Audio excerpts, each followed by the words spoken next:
Accumulate experience through the night breathing technique. Chapter 1426. After returning from the Yellow Sand Underground Palace, Anya took a leave of absence to begin his cultivation and temporarily ceased his missions.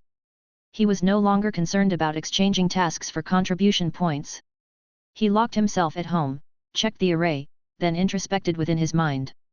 In his mind, there was a dark gold copper sword emitting a sharp aura, covered with truth runes.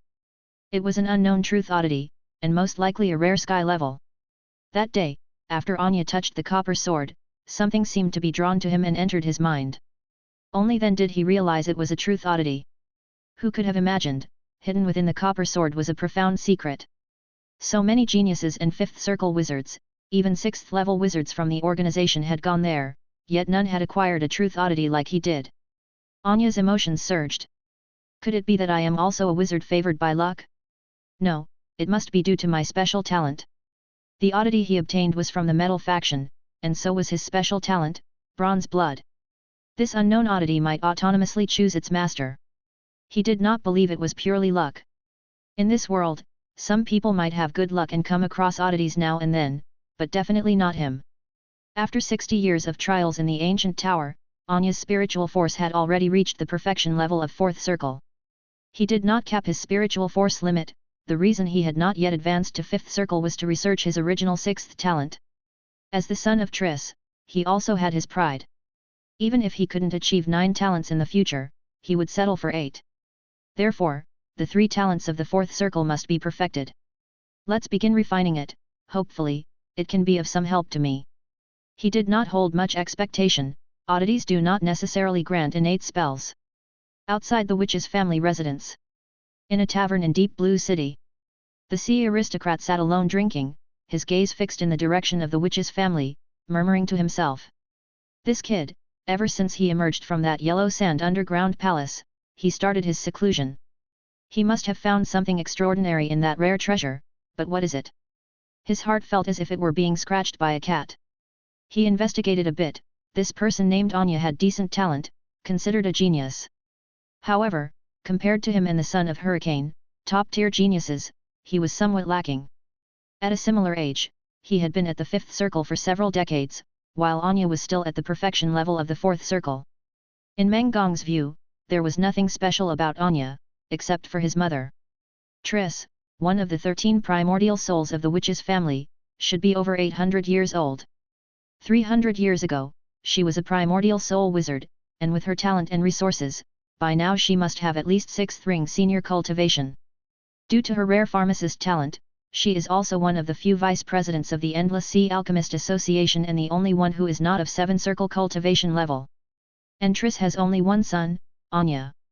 Meng Gong finished his drink, paid his bill, and disappeared on the street. Time flies swiftly, years pass like flowing water. In the blink of an eye. 2 years had passed. Holy Brilliance Calendar 1225, Month of Beginning. Dark Ancient Tower Calendar 60 years. The 125th Round Table meeting had successfully concluded. Through the meeting, Levi learned.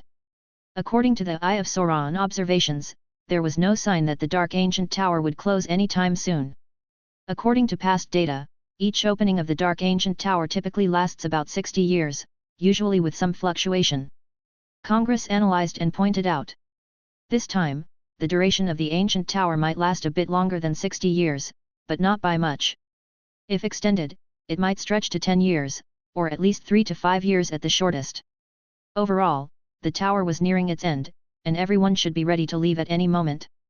This was a good thing for Levi because he still had some tasks left unfinished. He had to kill as many of the Golden Absolutes race and Purple Crystal race as possible before the ancient tower closed, collecting golden leaves and materials for weapon refinement. He also wanted to try for the Heaven Crystal Dragon Ant. Other than that, there were no other significant matters. The remaining items he wanted were often related to 6th circle, and without the right opportunity, he would not directly confront a 6th circle. During these 60 years. Not to mention his cultivation gains. Just knowledge, materials, resources, cherished plants, transcendent creatures, mixed blood dragon clan, wizard tools and oddities. He had earned abundantly, far beyond his expectations. Moreover, he had acquired both the Holy Grail and mana, solving the most troublesome problem of carrying living beings. He had also earned titles including but not limited to the following: Undying Demon Dragon, Gonduf, Three-Headed Dragon Abomination, Fire Child Mage, Death's Blade. During these 60 years, he had undergone a significant metamorphosis.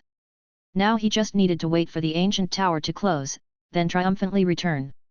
He ended the meeting. Levi continued to practice his combat techniques. His 3 Barbarian King level battle techniques had all improved during these 2 years.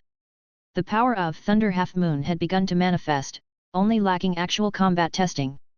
And the Eagle Divine Scripture and Lion King battle technique 4th layer, had also made some achievements. Path of the Wizard. Levi's spiritual force had reached 882 points, not far from the so-called 5th circle perfection. However, he was not in a hurry to research the 8th talent. Original innate spells, the further one goes, the more the difficulty skyrockets, consuming a lot of time and spirit. Since the ancient tower was about to end, he planned to study slowly after going out, no rush for the moment. This also saved Levi quite a bit of time to condense the soul to the maximum. Chapter 1427. Now, the maximum has 12 avenues. Being able to maintain a stable pace of condensing one avenue each year is akin to victory. In terms of the Path of Nights. Not long ago, the Nightmare Dragon breathing technique quietly advanced to level 16, which is also the 4th transformation of the Blood Source realm. This further enhanced Levi's perception ability. With the secret medicine of the Cold Flame Bird, the cultivation speed of the Death Ember Dragon has also noticeably accelerated. It is almost catching up with the Scarlet Dragon's progress, potentially overtaking it in a bend. All in all, both breathing techniques aren't too far from level 17. In the domain of the rune language, the relatively difficult to practice Lover's Rune is also at level 7. Levi's luck boost has reached 60%. It's time to leave and put a perfect full stop to the journey towards the ancient tower. He entered the fairyland. Mana pouted and asked, Levi, when are we leaving the ancient tower? I really want to go outside. Levi said with a smile. Senior need not rush, at most, it will take 10 years before we can leave. How is Senior's strength recovery going? Mana said with a gentle smile. Thanks to you and Long, my injuries have already healed. Finishing her words, she danced with a tree full of verdant leaves, swaying beautifully. Congratulations to Senior. Levi felt a secret joy in his heart. With Mana, who had recovered her strength, by his side, this journey would be underpinned by greater confidence. By the sea. The ancient shell palace has been refurbished anew, floating on the sea's surface like a solitary island. Besides the employees taking turns to care for the herb garden, all of the Shell Demon clan dwell within the ancient shell palace. Currently, the repair work on the ancient shell palace is largely completed. Not only that, but the Shell Demon clan has also started artificially breeding various extraordinary shell species within the waters of the ancient Banyan fairyland.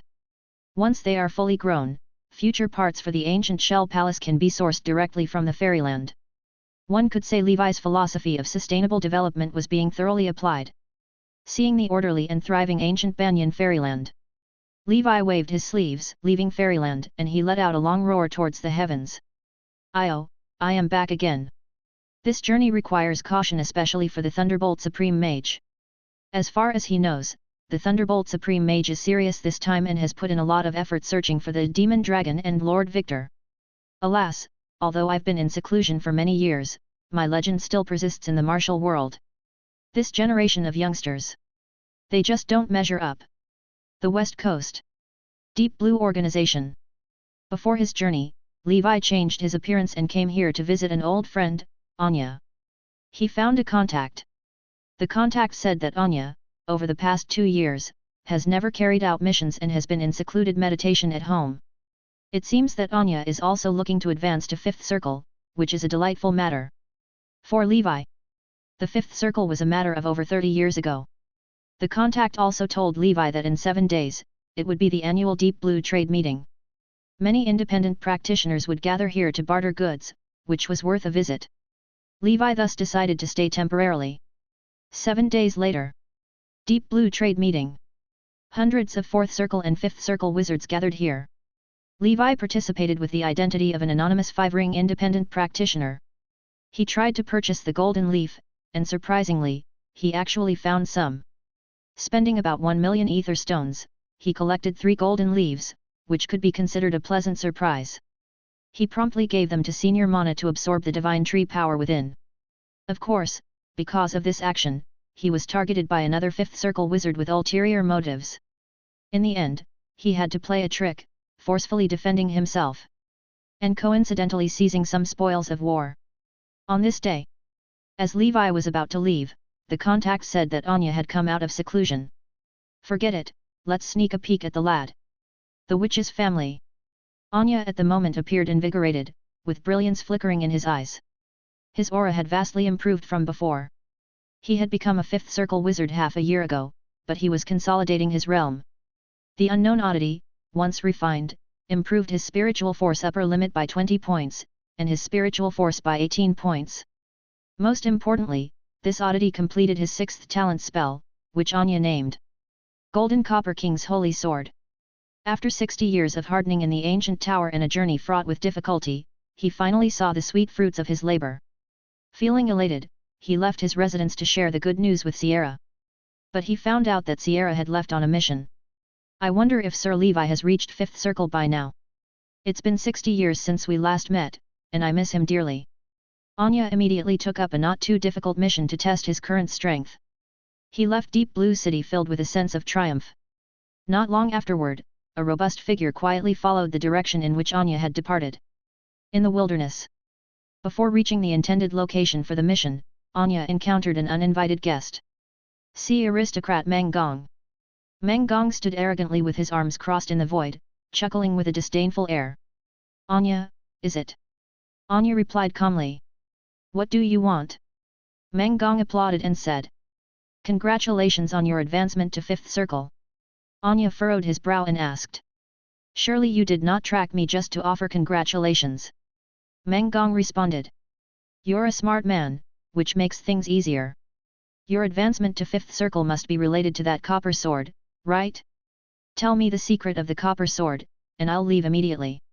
Anya said. "You must have seen that I haven't been able to pull out the copper sword. As for why it glows, I too wish to know. My advancement to 5th circle was due to a treasure my primordial soul mother gave me, it has nothing to do with the copper sword." Meng Gong sneered. "It seems you don't want to tell the truth. Well, I'll find the answer myself." No sooner had he spoken than a golden holy sword descended majestically from the heavens, slashing through the very fabric of reality. Chapter 1428. Golden Copper King's Holy Sword. Anya saw that something was amiss and decided to strike first. Now a 5th circle wizard himself, he naturally did not fear Meng Gong's threats. Sensing the terrifying power of the holy sword, Meng Gong grew solemn. Indeed, the son of the primordial soul has some tricks up his sleeve. He didn't use a spell, but his arm flashed with body-refining runes. His straightforward punch collided with the holy sword. Boom!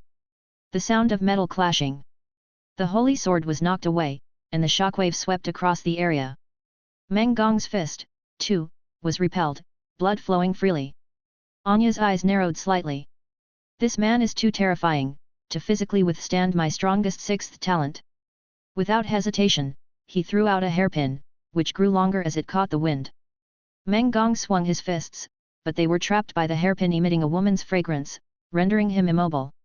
A treasure for void travel flared brightly in Anya's mind.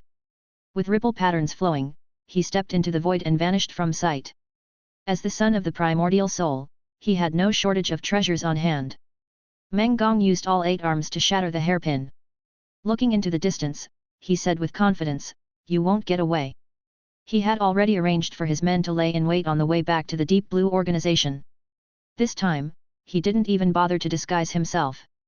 With his characteristic 8-armed demon god body tempering technique, there was no point. Besides, Anya wasn't the only one with a primordial soul backing him. As he watched the hairpin fly away, he hurriedly gave chase. He, this must be Triss's personal belonging, I'll cherish it well.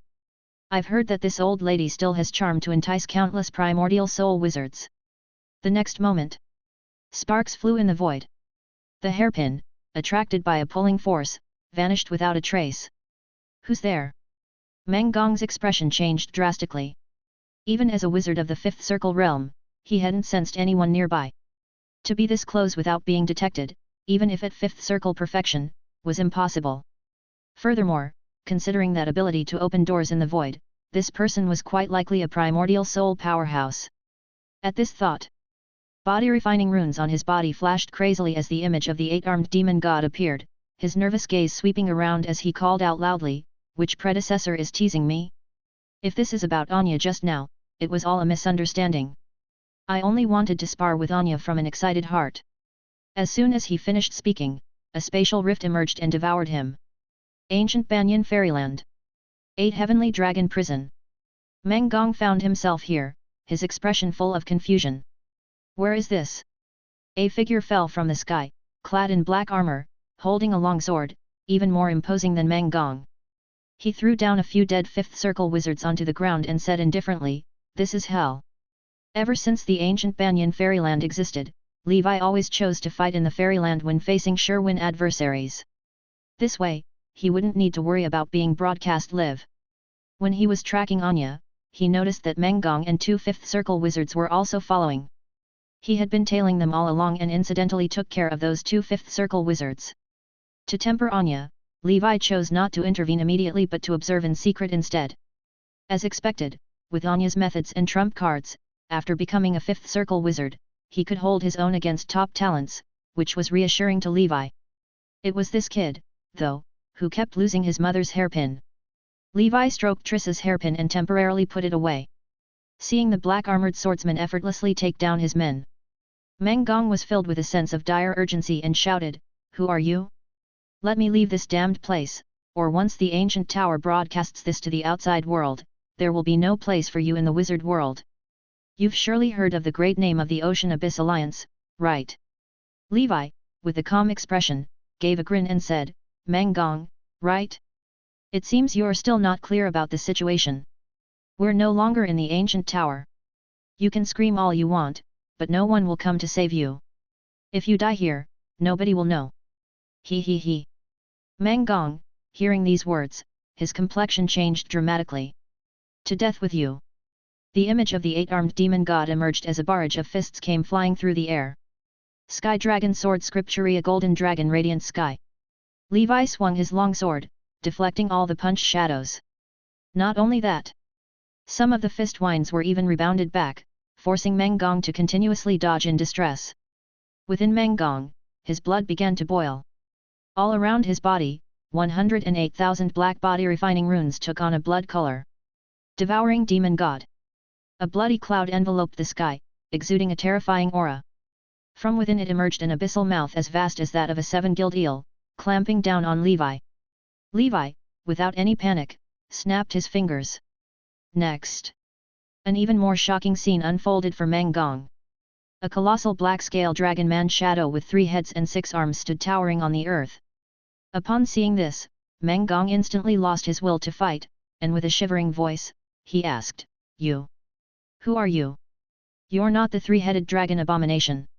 Just who are you, exactly?" Now, the likelihood was that the dragon abomination was a disguise, which sent Meng Gong's mind reeling.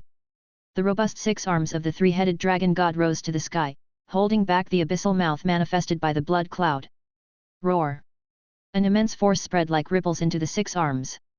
The blood chi was vast, the black flame engulfed the sky, dragon claws flailed, and the cloud of blood in the sky was scattered to pieces. Demon God One Finger. Meng Gong's 8 arms twisted and intertwined, evolving into a rough, scaly finger adorned with black scales falling from the sky, pointing towards the dragon god. Levi laughed loudly. "Bring it on!" He was eager to test the power of the strongest move in the Warlord catalog while in his dragon god form. Chapter 1429. The 3-headed dragon god, with 6 arms holding the destructive world sword, took a step forward. A step of rage, a step of courage, a 3rd step of dominance, a 4th step stepping on stars, and the 5th step. Slicing the moon. War Kings record a thunderbolt half-moon, slash. This was the culmination of Levi's many years of practicing the War King's record, leveraging the aura of the moon to invoke the lightning of heaven and earth. Boom! The sword light was like a thunderclap, exploding with muffled thunder wherever it passed. Compared to larger planes, the spatial stability of the ancient Banyan Fairyland was somewhat fragile. As a result, under this sword strike, space actually showed numerous cracks.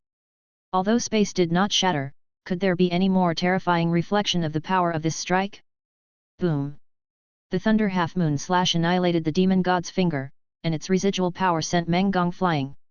The protective force field shattered, wizard tools were scattered, and the bones inside his body all broke simultaneously. On Meng Gong's body, more than half of his 10,800 body-refining runes vanished. Like a kite with its string cut, he flew away and landed on the ground, barely clinging to life. Meng Gong, with breath as fine as a thread, said in fear. You are the real demon. This so-called top genius was so weak and helpless in front of Levi. The not yet satisfied three-headed dragon god reluctantly dissipated. Levi reached out his hand and pressed it on Meng Gong's chest, allowing the power of the scarlet dragon to surge into his body. Meng Gong said, "Master." He had just called Levi a demon, and now he was calling him master, such was the scarlet contract. Levi asked, "Why did you harm Anya?" Meng Gong told the whole truth.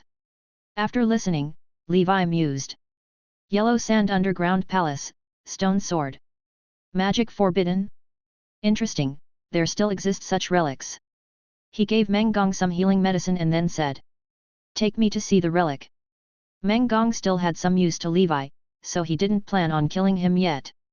On the way, Levi inventoried the gains obtained from Meng Gong, which could only be described as exceedingly bountiful. Nearly 1,000,000 ether stones. A top-grade wizard tool demon scale armor, which is a rare wizard tool custom-made for body-refining wizards, capable of enhancing strength, defense, and possessing many powerful spells. Meng Gong didn't have any void teleportation treasures on him. After asking, Levi learned that Meng Gong originally had one, but it was completely damaged in a previous battle. The man also didn't possess any truth oddities. Apart from the few oddities he had refined, the rest obtained during missions were all handed over to the organization. The other resources, materials, and ordinary knowledge needed no further mention and were extremely abundant, befitting his status as a top genius. What most delighted Levi was a cultivation technique. 8-armed demon god body tempering technique. This was one of the ancient 4 body refining techniques, renowned in the body refining wizard world. Theoretically, this technique could be cultivated to the 8th realm. Once accomplished, one would possess the legendary 8-armed demon god true body with immense strength capable of moving mountains and filling seas. Of course, in this era, even within the Ocean Abyss Alliance, no one has yet fully cultivated to the 8th realm, not even to the 7th. There is only one member who has reached the peak of the 6th realm. On one hand, this body tempering technique is quite difficult to cultivate. On the other hand, most people follow the path of magic, and fewer insist on the path of body refinement. Now, with the closing of the ancient tower imminent, Levi packed away this body tempering technique, planning to cultivate it after returning to the wizard world. Alas, when can my body tempering clone mature like the holy infant and cultivate on its own? Several days later, in a land of vast yellow sands, Levi, carrying Meng Gong, descended from the sky. Meng Gong said, "Master, even a 6th circle wizard can't move this copper sword oddity. You should be mentally prepared." Levi replied, "I know." Under the underground palace, Levi's spiritual force swept across, taking another look around. Damn, it's so clean here. These wizards are like locusts, leaving nothing behind. No wonder it opens only once every 10,000 years, otherwise no amount of treasure would be enough for their looting. Having failed to find any overlooked treasures, Levi approached the irregularly shaped giant stone. Embedded within the stone, a copper sword had stood the test of countless years. Levi first tried using a spell, but it was like casting a clay ox into the CAA no response whatsoever. Such a magical method, the person who built this relic must have unfathomable strength. He stood before the copper sword and grasped it with both hands. Meng Gong barely dared to breathe, tension filling his heart. Can the master do it? With his strength comparable to that of the dragon abomination, perhaps there really is a possibility. That day, when the master killed Simon, it left an indelible impression on him. Levi's hands clenched the stone sword, veins bulging visibly. Scales began to appear one by one as blood chi roiled, the power of the Crimson Emperor Dragon ignited. Rise! An immense force burst forth, causing the copper sword within the stone to tremble violently. Meng Gong's breath hitched, a look of disbelief on his face. Sure enough, the master has a chance. What kind of being is he? How can a wizard possess such immense strength? Is it all because of the dragon bloodline? Questions filled his mind. Levi's expression was ferocious. Although the copper sword trembled, it just wouldn't come out. Not enough, hey. He took a deep breath. The strength runes inside his body began to flicker wildly, accelerating the bull star soul. Behind him, the 6 Dharma idols appeared together. Within the relic, the nightmare descent happened, and the night enveloped everything. With the giant dragon warrior, the furious dragon lord, and the empowerment of the 3-headed dragon god, there seemed to be enough force to break apart the underground palace. Levi, wearing the crimson emperor dragon armor, together with the 3-headed dragon god, held the ancient bronze sword embedded in the stone with all 8 arms. He roared, his momentum soared to the heavens, a lion's roar sweeping across the void. Vaguely, the shadow of a golden lion appeared, exuding the aura of the king of all beasts. At this moment, Levi was like an undying sun, so dazzling that Meng Gong couldn't look directly at him. His voice thundered confidently to the copper sword. If you, this oddity, have a spirit, then you should know a euro if you don't leave with me today. Then in 10,000 years, or even 100,000 years, you won't see the light of day again. You will be forever buried in this ancient tower, covered in the yellow sands, until you decay. Levi, at his strongest with all states unlocked, pushed again. Rise. As Levi exerted force, various phenomena collided, the momentum swirled, and the yellow sand underground palace thundered with a huge noise. Whether it was his strength that was too great, fulfilling the criteria to pull out the oddity, or the oddity itself understood his words. In any case, the copper sword, like a well-stewed rib that falls right off the bone, came out of the giant stone without any resistance. Whoosh! 1,000 rays of golden light shot straight into the sky, reaching immeasurable heights, causing shocking anomalies, and stunning the western AIO. Boom, boom, boom. The yellow sand underground palace completely collapsed. Levi stood atop the ruins, taking deep breaths. Holding the ancient bronze sword in his hand, he muttered to himself. This is the Sword of Victory. Chapter 1430. The vast expanse of yellow sand was whipped up by the wind against the sky. Upon the ruins, the boulder turned to dust as soon as the Sword of Victory was pulled out, and the special power it contained disappeared without a trace. Levi gently caressed the Sword of Victory. Suddenly, his danger perception started to give off a slight alarm. This place isn't safe, that earth-shattering anomaly will likely attract powerful individuals. I should leave first. He packed up Meng Gong, and with the circle of Ouroboros, teleport thousands of miles away. Then the void energy within his body flickered, and he quickly left the land of yellow sand. The next day, a figure in a blue robe arrived at the scene, precisely the old wizard from the Deep Blue organization. As he looked at the collapsed underground palace, he used spiritual perception to search but found neither the boulder nor the rare treasure. I've come too late. The emergence of exotic treasures is generally accompanied by massive anomalies of heaven and earth. After the Sword of Victory was pulled out, the sky-piercing golden light could be seen even by the old man on the west coast. Immediately, he realized that the exotic treasure might have appeared. Despite rushing over as fast as he could, he was still too late. Levi had already left a long time ago. Alas, it seems that this object was not destined for us, what a pity. The old man sighed and departed from the place. Attracted by the golden light, several strong individuals from the western region sensed it. They came one after another, only to see the ruins of the relic. Damn it, why is it that I can never catch a warm lead whenever a treasure appears? Exactly, every time I arrive, the treasure has already been taken by someone. Who stepped in such incredible luck? The crowd of strong individuals turned the relic upside down, finding nothing of value, and they left in frustration. A few days later, on hearing that the underground palace had appeared and the rare treasure was taken, the top talents from the Deep Blue organization, who first discovered the site, all came to investigate. Characters like the Son of Hurricane, Prince of Airstream, and the Snow Lotus Witch, all showed changed expressions. The Prince of Airstream furrowed his brows and said, "Who could it be that managed to take the stone sword away? Even Meng Gong and the level 6 seniors of our organization couldn't do it."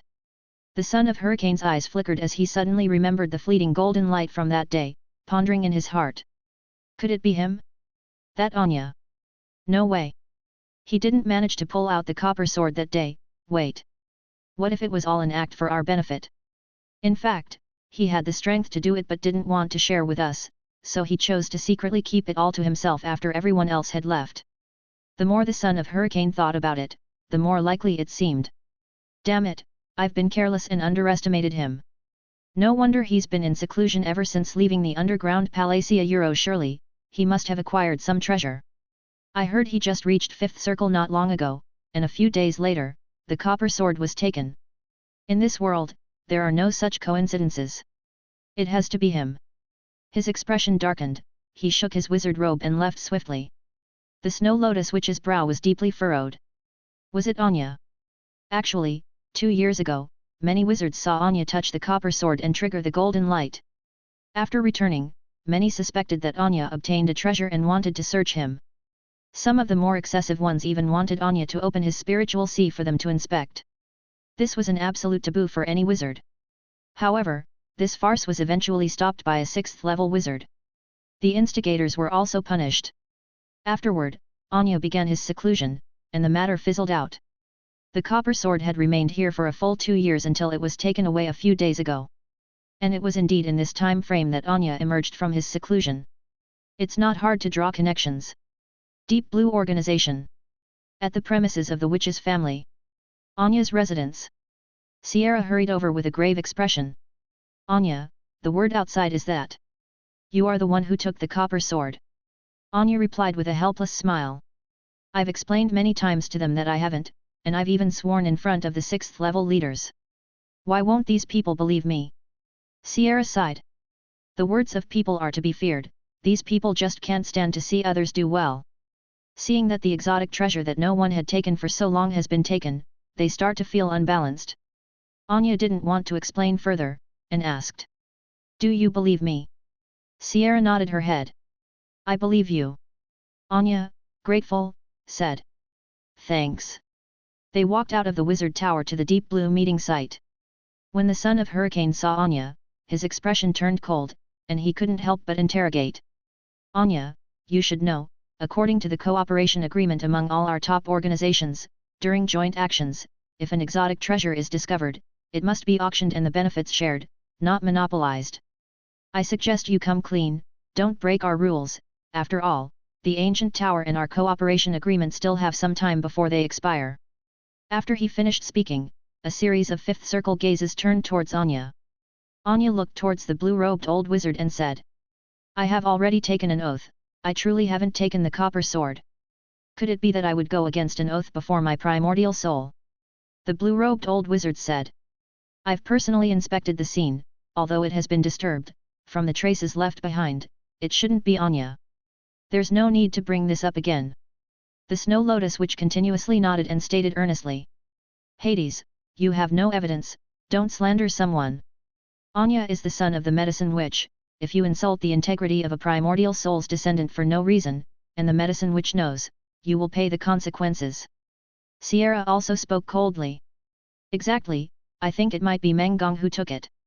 This fellow has been missing for several days now, surely the Ocean Abyss Alliance is aware? Remember, it wasn't Anya who truly stirred the exotic treasure, but Mengong.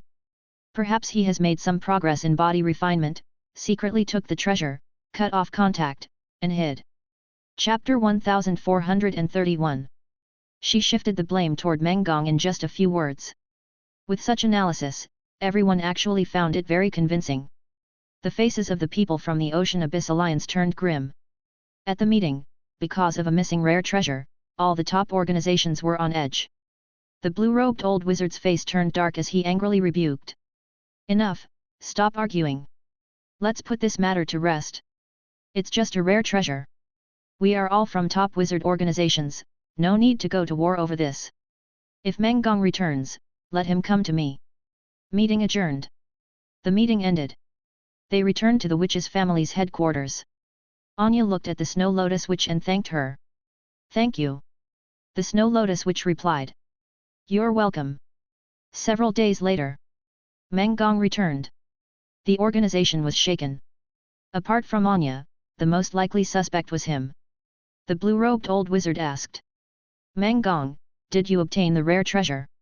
Mengong, with his head low, said. Senior, I indeed couldn't give up and went to secretly retrieve the rare treasure several times, but I swear on my life, I truly didn't take the rare treasure." The old wizard asked. "Is that the truth?" Meng Gong raised his head, facing the primordial soul, and sternly said. "Absolutely true.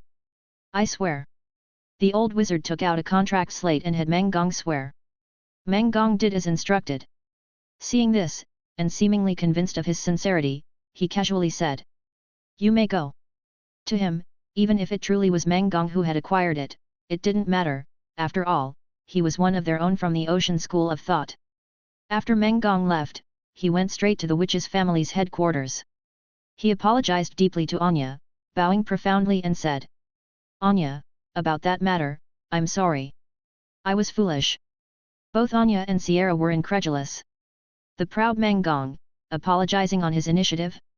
Was the sun rising from the west? After Meng Gong finished speaking, a hairpin fragrant with a woman's perfume floated out of the void and fell into Anya's palm. "This is your wizard tool that you dropped." Sierra, suspicious, remarked. "What's wrong with you, Meng Gong? Have you taken the wrong medicine?" She had learned about Meng Gong's attempt to ambush Anya from Anya herself. She had thought that Anya would either suffer silently or seek revenge later. But Meng Gong's preemptive apology caught both her and Anya off guard. Anya coldly said, "Be more careful from now on. I will have my revenge someday, and you'd better continue to have smooth sailing." Meng Gong spoke softly. "I hope so." He silently left Deep Blue City, flew toward the Sky Dome, and reached the Wind Disaster Stratum. With a bang, Meng Gong exploded, and a blood fog scattered across the sky like dazzling fireworks. In the void, a dark shadow quietly emerged, devouring his soul. A top genius had committed suicide. The explosion's shockwave gradually spread and vanished without a trace. After a while, wizards who sensed the disturbance from afar flew out of the city to see what had happened. "What happened?" "I don't know, it seems someone exploded." "Who would be so desperate?" The guards said Meng Gong just flew out without a word. Could it be him? More and more onlookers gathered. Soon, the leader of the Ocean Abyss Alliance arrived. His face was somber. Just then, Meng Gong's soul token shattered. Suppressing his anger, he looked at the surrounding wizards and scolded. "What are you looking at? Everyone, go back." Seeing the leader of the Ocean Abyss Alliance looking as if he had lost a loved one, everyone knew that the person who had exploded was most likely Meng Gong. The son of Hurricane muttered to himself. How could Meng Gong seek his own death? This isn't his style. Could he have been controlled? This must be connected to the disappearance of the rare treasure. Anya had mixed feelings. "You committed suicide before I could take my revenge." Sierra looked thoughtful. Could it be that Meng Gong feared Anya would complain to Madame Triss and committed suicide out of fear of punishment? The crowd buzzed with discussion, the atmosphere bustling. While researching spells, the blue-robed elder heard the news and ended his seclusion. He vanished into the void, disappearing from the wizard tower, and then appeared at the site of Meng Gong's explosion. To control a top genius silently and elude my detection, could the mastermind behind this be a level 6 or higher entity? Recalling the rare treasure taken that day, the old wizard shook his head and returned to the wizard tower. The entity behind this is unfathomable. In Deep Blue City, there was a tavern. A plain-looking wizard in a grey robe, with a calm face, watched the distance, sensing Meng Gong's presence completely vanish. After settling his bill, he left the tavern and disappeared from Deep Blue City. This man was Levi. Let the secrets of the Sword of Victory dissipate with the wind. In the wilderness. After ensuring safety, Levi set up a shelter and an array. After careful consideration, he decided to examine the Sword of Victory within the ancient Banyan fairyland, so as not to suddenly produce an anomaly that might attract powerful beings. Leaning against an ancient banyan tree, he took out the Sword of Victory. As Levi drew the sword, a barrage of information flooded into his mind. This sword was a level 8 peak exotic treasure, not belonging to the wizard civilization. It was the supreme treasure of an unremarkable medium-sized plane in the land of darkness. That plane, known as the Corona Plane, was ruled by a level 8 peak entity. The Victory Monarch Arthur. Arthur, the Lord of the Victory Empire, King of the Sun Crown Clan. The Sun Crown Clan was a formidable extraordinary clan that, after rising, began conquering the surrounding small plains, initiating numerous holy wars. During his lifetime, Arthur achieved countless feats, ensuring that even after his death, the Sun Crown clan could thrive for millennia. Chapter 1432. Before the day of doom arrived, he led his valiant holy warriors to slay the evil dragon Sabads, which was a level 8 peak subadult from the pure-blooded dragon clan occupying a small plain. Arthur extracted the evil dragon's blood, refined its bones, melted its scales, and transformed its soul. Using level 9 holy copper as the main ingredient, he collected countless precious materials. He invited dozens of the most famous forging grandmasters from the Corona world to the Empire's strategic site, the Tomb of the Holy Sword, where they forged day and night for 100 years. On the day when the exotic treasure was successfully forged, the entire Tomb of the Holy Sword was thoroughly integrated into it, merging as one. And the Tomb of the Holy Sword was the birthplace of one of the Corona world's most important relics, the King's Relic. The King's Relic. That is what the wizards refer to as the Truth Oddity, merely known by a different name. Here, once every 1,000 years, an Earth-grade oddity, the Sword of Dust People, could be born. If it wasn't taken out, and allowed to continue being nurtured. Every 3,000 years, a sky-level artifact, the Knight's Sword, would be born. And so on. After 10,000 years, a Morning Star artifact, the King's Sword, could be born. The King's Sword was the ultimate achievement, incapable of any further enhancement. After spending countless amounts of financial, human, and material resources, the level 8 peak exotic treasure, the Sword of Victory, was born. On the day of the sword's completion, golden light pierced the heavens and illuminated the entire Corona world. Had Arthur's strength been sufficient, this exotic treasure definitely could have had the potential to reach level 9. The Sword of Victory. It was the national fortune sword of the Victory Empire, a treasure of a realm. It had 3 functions. First, it accelerated the formation speed of the oddities within the Tomb of the Holy Sword. Every 100 years, a Sword of Dust People could be born, and if it was not taken away, in 1,000 years, there would be a Knight's Sword. Similarly, if allowed to continue nurturing, after 3,000 years, a Morning Star level oddity, the King's Sword, could be born. This means that because of this rare treasure, the Sword of Dust People's nurturing time was reduced to 1/10. The Knight's Sword and the King's Sword were also shortened to about 1/3. Moreover, when placed in an area rich in metal elements and fed other truth oddities, ether stones, and other similar materials, the nurturing time for these 3 oddities could be further shortened. The duration of time shortened depends on the materials fed. However, one thing is certain, feeding truth oddities is the fastest nurturing method. No matter what sect of truth oddity, throw it in. After a period of nurturing, it could become one of the 3 swords oddities. The Sword of Dust People, the Knight's Sword, the King's Sword. These 3 swords are the great legacy King Arthur of Victory left for future generations after investing his entire life in the power of a nation. In theory, within 10,000 years, this exotic treasure could provide the Corona world with at least 100 swords of Dust People, ensuring that the Empire's soldiers are never short of elite troops. The soldiers of the Corona world are not spellcasters. But they have mastered the method of refining the above 3 truth oddities. If spellcasters were to refine these 3 oddities, they might enhance their spiritual force or the upper limit of their spiritual force. Additionally, they could 100% obtain a corresponding level innate spell or special talent. One could choose between these 2 effects, but of course, those with extreme luck might obtain both. It's different for Empire soldiers. On one hand, the basic attribute they might enhance through refining an oddity is random. It could be spiritual force or it might enhance strength, physique, endurance, perception, speed, defense, or another of the basic 6 dimensions. On the other hand, the talent they can acquire is either combat technique talent or body talent. Combat technique talent needs no explanation, it enhances the soldier's comprehension of various weapon skills, unarmed combat, and other combat techniques. The body talent allows for more remarkable effects in one attribute dimension during cultivation. For instance, if a soldier is cultivating a strength-type cultivation method, then their cultivation speed is increased. All in all, whether it's combat technique talent or body talent, it's random and varies from person to person. Combat technique talent is not limited to sword skill talent either. The Sword of Victory's second function is the Victory Domain. On the battlefield, using the Victory Domain can boost the morale of all soldiers within its range and enhance their physical attributes significantly, akin to the function of a wizard battle array. Depending on the strength of the exotic treasure's owner, the range and effects of the Victory Domain vary. The Sword of Victory's third function is for fighting and hacking down opponents. After all, This object is a level 8 peak rare treasure, with the main material being level 9 holy copper. Although it lacks fancy features, it's incredibly durable and hard-wearing. Using it to hack at enemies doesn't require any concern over weapon damage. Even a primordial soul wizard wouldn't be able to damage it. It's a pity. If only Arthur had been stronger, this exotic treasure could have reached level 9.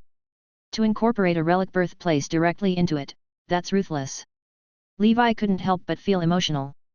It seems like Anya must have triggered the oddity stored within the Sword of Victory due to her special talent, which is why the copper sword emitted golden light and caught Meng Gong's attention. Judging by the time it took her to refine it, it's highly probable that it is the Sky Level Knight's sword. If it were the Morning Star Level King's sword, with Anya's strength, it would not be possible for her to refine it and ascend to the 5th circle so quickly. This suggests that the ancient ruins have not been absorbed by the ancient tower for more than 10,000 years. The information within the Sword of Victory did not reveal to Levi the eventual fate of the Victory Empire. Chapter 1433. But now that the ancient tower has pulled me in, it is likely that the Victory Empire has become dust in the annals of history, perhaps even the Corona world has been destroyed due to forces beyond control. This is the cruelty of the land of darkness. Every day civilizations are born, decline, and vanish. This Arthur was definitely a man of great talent and brilliance.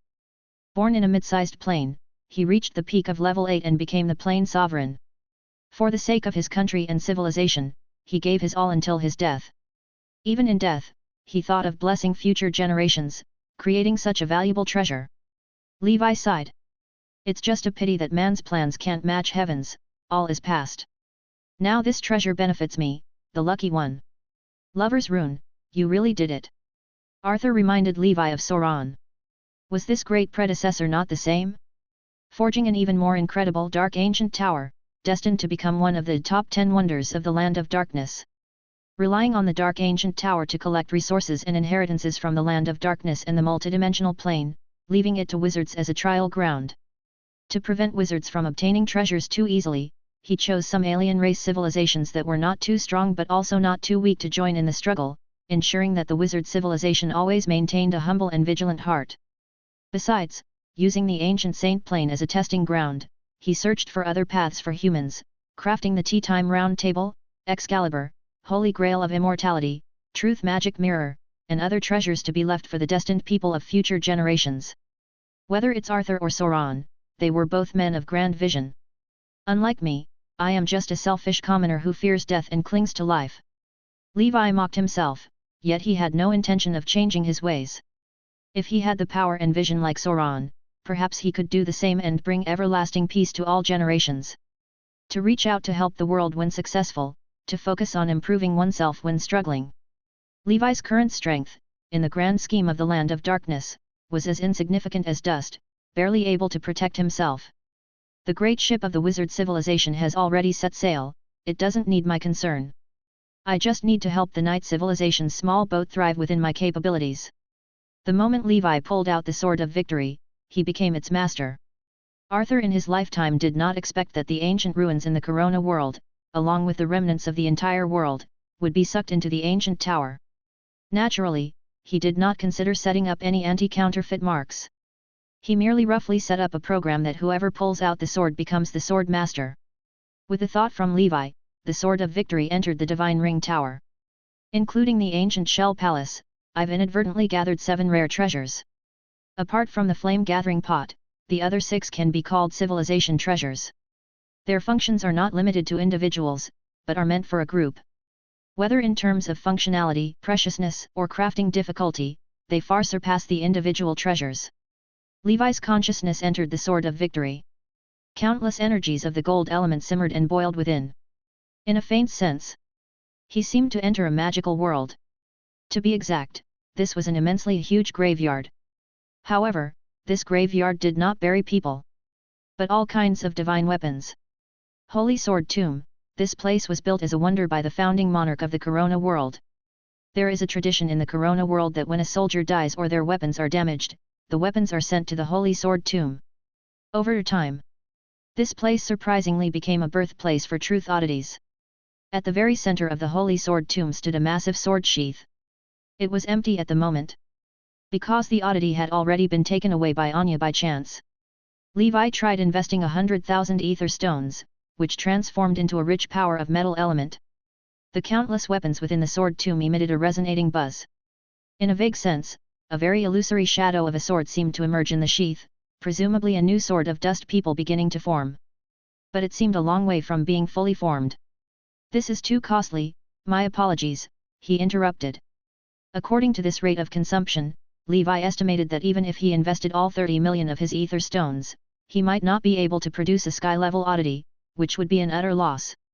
In the future, I might feed it some useless extraordinary metal or completely defective wizard tools to see, he mused. He walked with the holy sword, wandering through the fairyland. "Holy Grail, send me the coordinates of the place within fairyland that has the richest concentration of metal elemental power." The Holy Grail replied. "No problem, the element-rich lands at location 007 meet your requirements." Levi proceeded there immediately. Before long, he arrived in front of a rugged stone mountain. The concentration of the metal element power here is indeed rich, 2 to 3 times that of other places. He entered the mountain and followed the elemental power deeper and deeper until he finally came to a quiet cave. On the cave walls, there was a kind of gold ore. So it's gold element ore, no wonder it's so dense. Gold element ore in itself is not a very high-grade metal, but it can greatly improve the metal element concentration of an area. Levi summoned the Sword of Victory and placed it in this spot. Bathed in golden light, illuminating the dark, let's call this place the Golden Light Cave. Hopefully, you'll birth an oddity for me to see soon. Leaving Fairyland, Levi was in high spirits.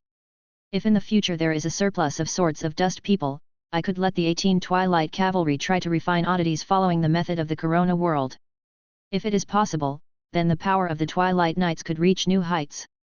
Chapter 1434. Before leaving Fairyland, Levi was suddenly stopped by the Shell Demon Mistress. Her face flushed with excitement, she said. "Lord, great news, the shadow-winged dragon has laid an egg." Levi raised an eyebrow, his face lighting up with joy as he thought to himself. Raja has really done it. After persevering for 6 or 7 decades, he finally got Night Fang pregnant. It's really too difficult for dragons of different kinds to produce offspring. If I were a dragon, I'd also look for a human girl to have children with. Wait, that's not right. I'm half a dragon myself. I don't have that kind of fertility problem, do I? Impossible, there's no way. Last time I tested with the Rowling Crystal, my human bloodline still dominated, I'm still more human. Lost in his thoughts, Levi followed the mistress to a place rich in elements. On a cliff shrouded in lightning, Night Fang lay in her nest, looking weak and listless. Raja circled non-stop around her. Seeing Levi, whom it hadn't seen for a long time, it quickly flew down to the ground. "Not bad, you've improved in strength. Keep it up, and once you advance to rank 5, you can truly honor your ancestors." Indeed, the Wind Thunder Winged Dragon clan also had records of 5th-level individuals, but they were extremely rare. Levi said. "Night Fang, let me see your egg." Normally, after laying eggs in the wild, dragons would leave them, as they are not birds. Night Fang moved aside, revealing a pitch-black egg beneath her, about half a meter in diameter. Levi very carefully sensed the egg with his spiritual force and then smiled. "It's a live egg, congratulations to you both." In most cases, eggs produced by dragon species of different kinds are usually infertile. Raja and his mate were very lucky indeed. Seeing the offspring of his transcendent creature companions who grew up with him filled Levi with genuine happiness. He gave Night Fang some maternity leave, allowing her to rest and recuperate for a while, without drawing her blood in the short term. After all, he still had some stock of the Crimson Dragon secret medicine, which should be enough for his advancement. Once the Scarlet Dragon reaches rank 5, he'll have to look for a more suitable source of secret medicine. Night Fang, at the peak of level 4, may retire. Of course, if she could reach rank 5 in the future, she could be rehired to continue working and contributing. Next, Levi headed towards the southern regions of Io. He wanted to take this opportunity to hunt some from the Amethyst race and store up a batch of level 5 Amethyst crystals before the ancient tower was sealed and the chance was gone. Holy Brilliance Calendar 1225, Month of Grass. Sea of Stars. Fire Dragon Island. Before the Holy Infant stood a majestic ancient umbrella with 9 tassels, now a brilliant red. The holy infant chanted an incantation, spinning the umbrella as its tassels ignited, shattering the void and revealing a spatial passage. He smiled. Not bad. No one would guess that this was Simon's wizard tool. Following Levi's instructions, the holy infant had modified Dance of the Purgatory, transforming it significantly from its previous form. After the modification, Dance of the Purgatory had fused with the ancient Burning Sky umbrella. The holy infant named it the Purgatory 9 Dragon Umbrella. The Purgatory 9 Dragon Umbrella had two added features on top of those of the ancient Burning Sky umbrella. First, the tassels were lengthened to control enemies. Second, the spinning tassels could shatter the void for travel. With this, two of the three treasures of the holy infant were capable of void travel, enhancing his ability to preserve his life once more. After concluding his seclusion, he checked the messages. Lord, the nomadic wizards of the White Robe Wizard Association have almost finished collecting the golden leaves. I'm going to travel far for a while, trying to collect more golden leaves from other forces while also honing myself a Euromia. Good, this little assistant is very self-reliant, intelligent, and capable. I will make sure to reward her properly. Through her cunning and professional acumen, Mia managed to earn a place under the Holy Infant's patronage. The Holy Infant occasionally bestowed upon her resources for cultivation. This allowed Mia's path of cultivation to be much smoother than other 5-ring independent practitioners. And Mia had also collected 2 golden leaves for the Holy Infant. Million Mountains. Deep in the mountainous forests, an explosion was heard. 3 wizards at the 4th Circle's perfection level were locked in fierce battle with a level 4 peak amethyst race creature. The amethyst race creature sneered. He, you wizards are truly bold. Our holy clan doesn't bother you, yet you dare to ambush me. One wizard said. You mere stone people are just weapon refinement materials for us wizards.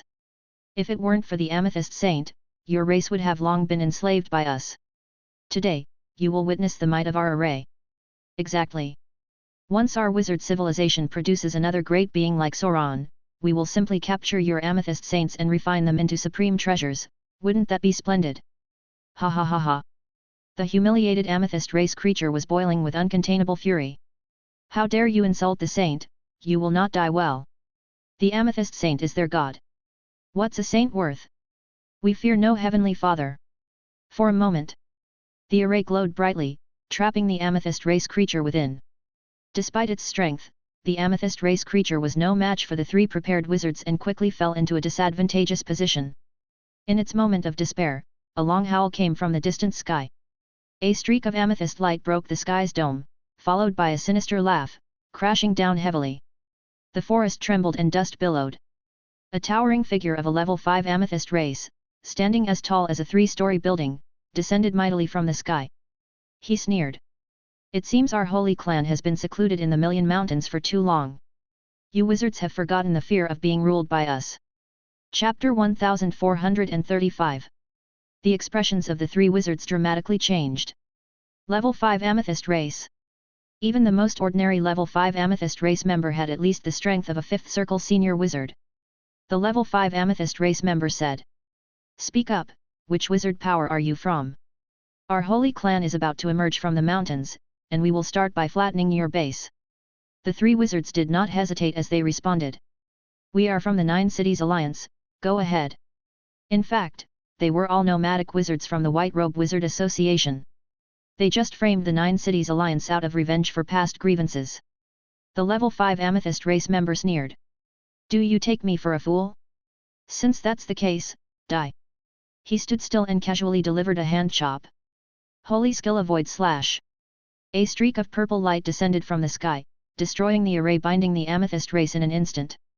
The residual force of the slash continued unabated, swiftly heading toward the 3 wizards. Where the attack passed, a deep ravine emerged. The gap between them and the level 5 amethyst race was so vast, they felt no inclination to resist. In a flash, a burly figure descended from the sky. He wore a white robe, with white hair and beard, and a kindly expression. His sleeves billowed, revealing his muscular, bronze-colored arms. The unstoppable purple light was blocked by his arms. The burly white-haired elder stood unmoved like a mountain, his eyes bright and spirited, and he was none other than Levi, long missing as Gondafa's alias. You audacious alien races, bullying my humans, right? I, Gondaf, have come to meet you today. Upon hearing this, the three wizards were shocked. It's the senior Gandalf, it's really him. He looks exactly like the statue. That's right, I was previously saved by Senior Gandalf. It's an unforgettable impression, it's definitely him, and he has grown even stronger. Gandalf, the reliever of suffering, he's still alive. If we could get him to join our White Robe Wizard Association, the other nomadic wizards would surely be thrilled to death. The three wizards were no longer panicked, they aimed their attacks toward the Amethyst race and loudly said, "Senior, we'll take care of that level 4 Amethyst race member. You just focus on the level 5 one." Gandalf calmly said. "You all withdraw. Leave this place to me, I cannot fight at ease with you here." Hearing this, the three wizards hesitated for a moment, then quickly moved away. "Thank you, Senior, we won't cause any more trouble. If you need help in the future, I, Frodo, will not hesitate. I, Sardine, as well. Take care, Senior." The three wizards left. Gandalf's lips curved into a smile, as he muttered in his heart. "Maybe one day, I will truly need your help. I hope you don't go back on your word." Faced with the alien race's bullying wizards, he naturally wouldn't stand by and watch within his capabilities. This act could also establish good karma. Kind people won't have too bad of luck. The Amethyst race sneered. "You old thing, looks like you're about to bite the dust, yet still meddling in others' affairs. You humans just love to show off, don't you?" Gandalf did not respond. He swung his fist with a momentum that soared to the heavens, roaring like a lion, the sound waves sweeping through and shaking the forests. Combat skill, Lion King Roar. Levi didn't transform but merely relied on his combat skills and physical strength to clash with the fists of this ordinary level 5 Amethyst race member. Boom! Two humanoid fierce beasts collided in the woods. Gandalf's white robe soon burst apart. With his upper body bare, he conjured a pair of shorts with magic to maintain decency, and then charged forward again fiercely. The Amethyst race was stunned. "Who are you? How could a frail wizard possess such immense power and physique?" Gandalf sneered. "It's just that your knowledge is too shallow." Meanwhile, the level 4 Amethyst race, unaware of impending doom, sneaked an attack towards him. Gandalf counteracted with a backhand, captured the purple fist, and then squeezed it hard. Crack! The fist of the level 4 Amethyst race shattered. Gandalf then slammed his palm onto its chest. A plain strike blew it to pieces, turning it into a pile of purple crystals, its true soul dissipated, and it died completely. Seeing this, the level 5 Amethyst race's complexion turned pale, and his body swelled. Holy skill, gently brushing the mountain. He struck with his palm, as if a gentle breeze was sweeping across the hillside, leveraging a light touch to move 1,000 pounds, attacking Gandalf. Gandalf was nonchalant and fearless, growing more excited as they fought. Smiling he said, "Well struck." He used his palm as a sword. Combat skill, domineering and independent. A powerful majesty swept through invisibly, shaking the forest and startling thousands of birds into flight. "With my domineering presence, I shake the very nature of heaven and earth." A palm chop sent the Amethyst race flying, crashing into the cliff, his body covered with cracks. "I'm going to kill you." Holy skill, shining river. He moved fluidly, leaping high into the air, like a bright moon over a great river, shining brilliantly. This was his proud combat technique, which had already claimed the lives of several Fifth Circle senior wizards. Gandalf's gaze grew intense, he used his palm as a knife. Anger, courage, and domineering auras all wrapped around his palm. At the same time, an immense moon aura descended from the sky and entered his body. Thunder half moon, slash. The void generated thunder, and lightning flashed explosively. A crescent-shaped blade light collided fiercely with the Amethyst race's purple fists. Boom! White chi waves tumbled, uprooting grass, stones, and trees within a few miles radius. The mountain was full of deep, bottomless cracks. The level 5 Amethyst race lay on the ground, his body torn into pieces, his breath exceedingly weak. "Now, using my body to execute the Barbarian King battle manual, although it's not as powerful as the shark tooth-shaped sword, killing an ordinary level 5 Amethyst race is still no problem. Unfortunately, the most suitable weapon for this combat technique would be a heavy cold weapon that utilizes wide swinging motions." Levi approached the Amethyst race, finished him off completely, took the amethyst, and vanished into the forest. 1 month later. Somewhere in the forest, Levi found another ordinary level 5 amethyst race, appearing to have recently advanced. He pondered deeply. There are more and more level 5 amethyst race appearing. In these million mountains, they must have devoured numerous rare minerals and metals. Now it seems, the strength of the amethyst race sacred land is more terrifying than I imagined. I must be even more cautious in hunting amethyst race. With this thought, he stealthily approached, and after refining the tortoise's heart, his stealth ability had grown even more formidable. Unless it was a 5th circle perfection level or someone with special perception skills. Otherwise, ordinary people would not realize Levi was close by.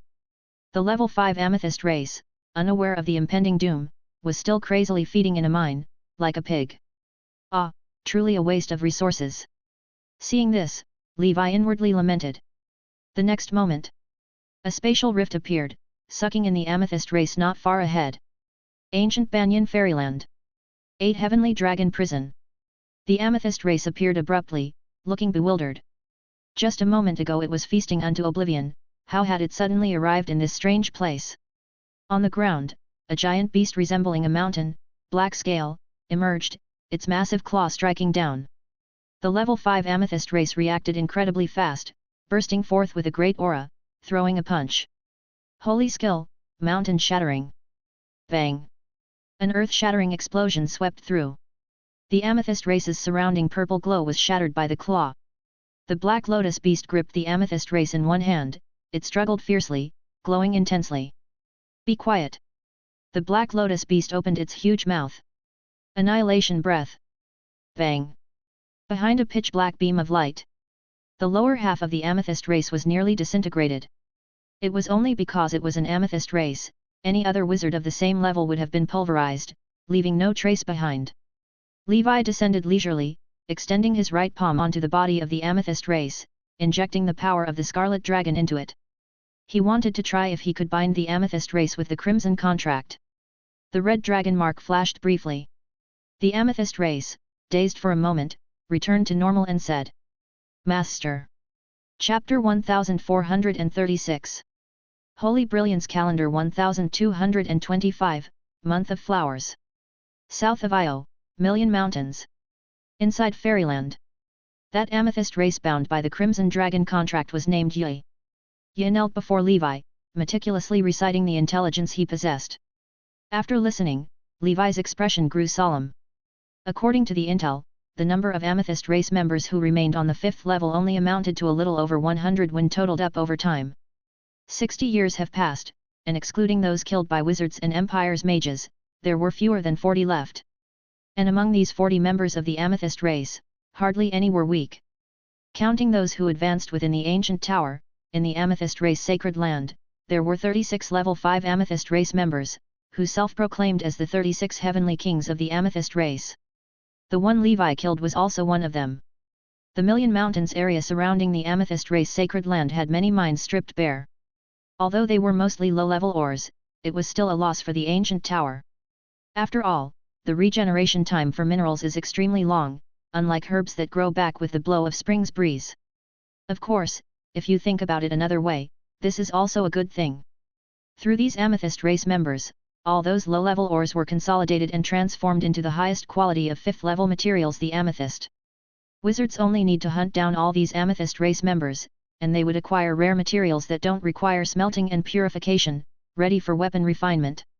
In the current amethyst race sacred land, there resides a 6th level amethyst race being. His name is General Sukha. In the Purple Crystal Empire, only those above level 6 could be called General. General Sukha was the one who recently advanced to level 6 in the amethyst race sacred land. Before that, there was no level 6 presence in the amethyst race sacred land, the strongest were merely a group at the peak of level 5. In reality, the mission of these amethyst race members left on the 5th level wasn't to collect resources. Their sole mission was to continuously eat and grow stronger. Then, before the closing of the ancient tower, to carry out a frenzied suicidal revenge attack on their former invaders, the wizards, slaughtering as many as they could. To inflict a degree of pain and cost on wizard civilization was all that mattered. What a pity, had it been before Sukha's ascension to level 6, with the strength of the 9 Cities Alliance, it would have been possible to exterminate the amethyst race sacred land with some effort. After all, with a level 6 presence and the presence of war treasures like the Skyfire Fortress, it's not so certain now.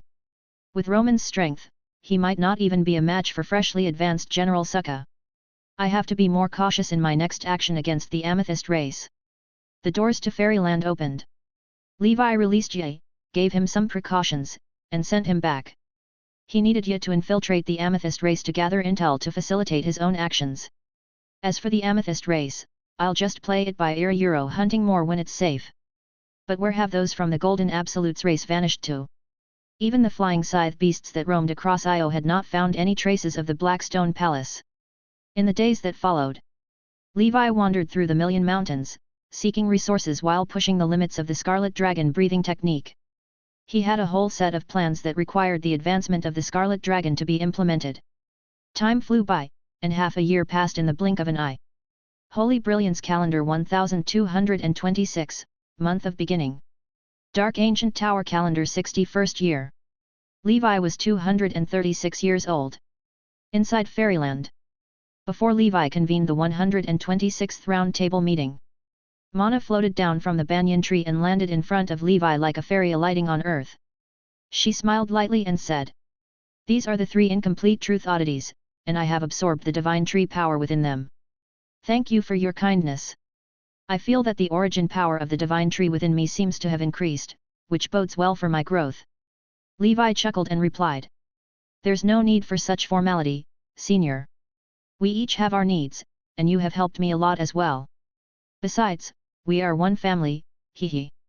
Mana paused, and with a smile, she said, "A family, hey? Indeed, Deuxis, with you and me, we share in each other's glory. I hope for your continued support in the future." Levi pocketed the 3 golden leaves and mused to himself. Refining these oddities is as exciting as opening a blind box. He selected a majestic mountain in Fairyland, one that promised to overlook everything else. There, he placed the tea time round table and called for a summit meeting. As the mountain breeze blew, the 18 Twilight Cavalry gradually joined the meeting. In the end, all 18 members were present. Levi took a look around, and after a year, everyone's energy and spirit seemed to be in good shape.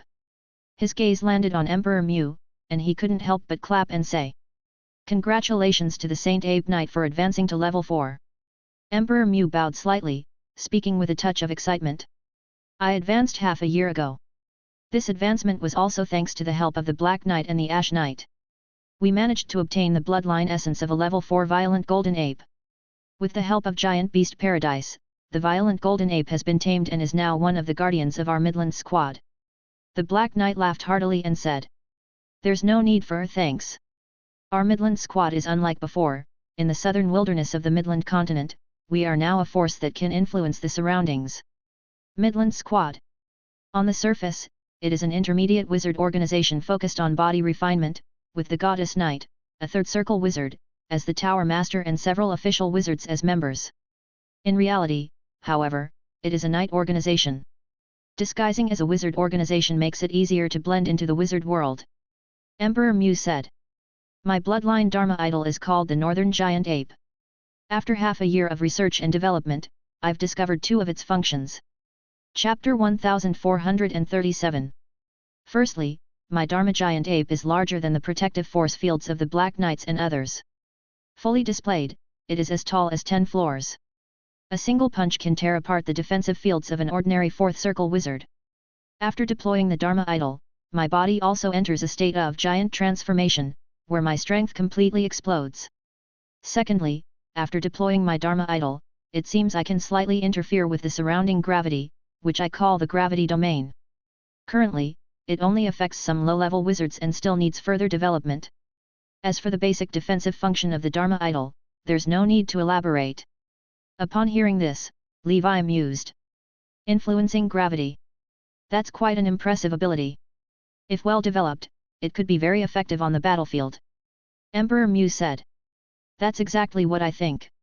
Apart from Emperor Mu, both the Golden Lion Knight and the Goddess Knight had strengths at the pinnacle of level 3, not far from level 4.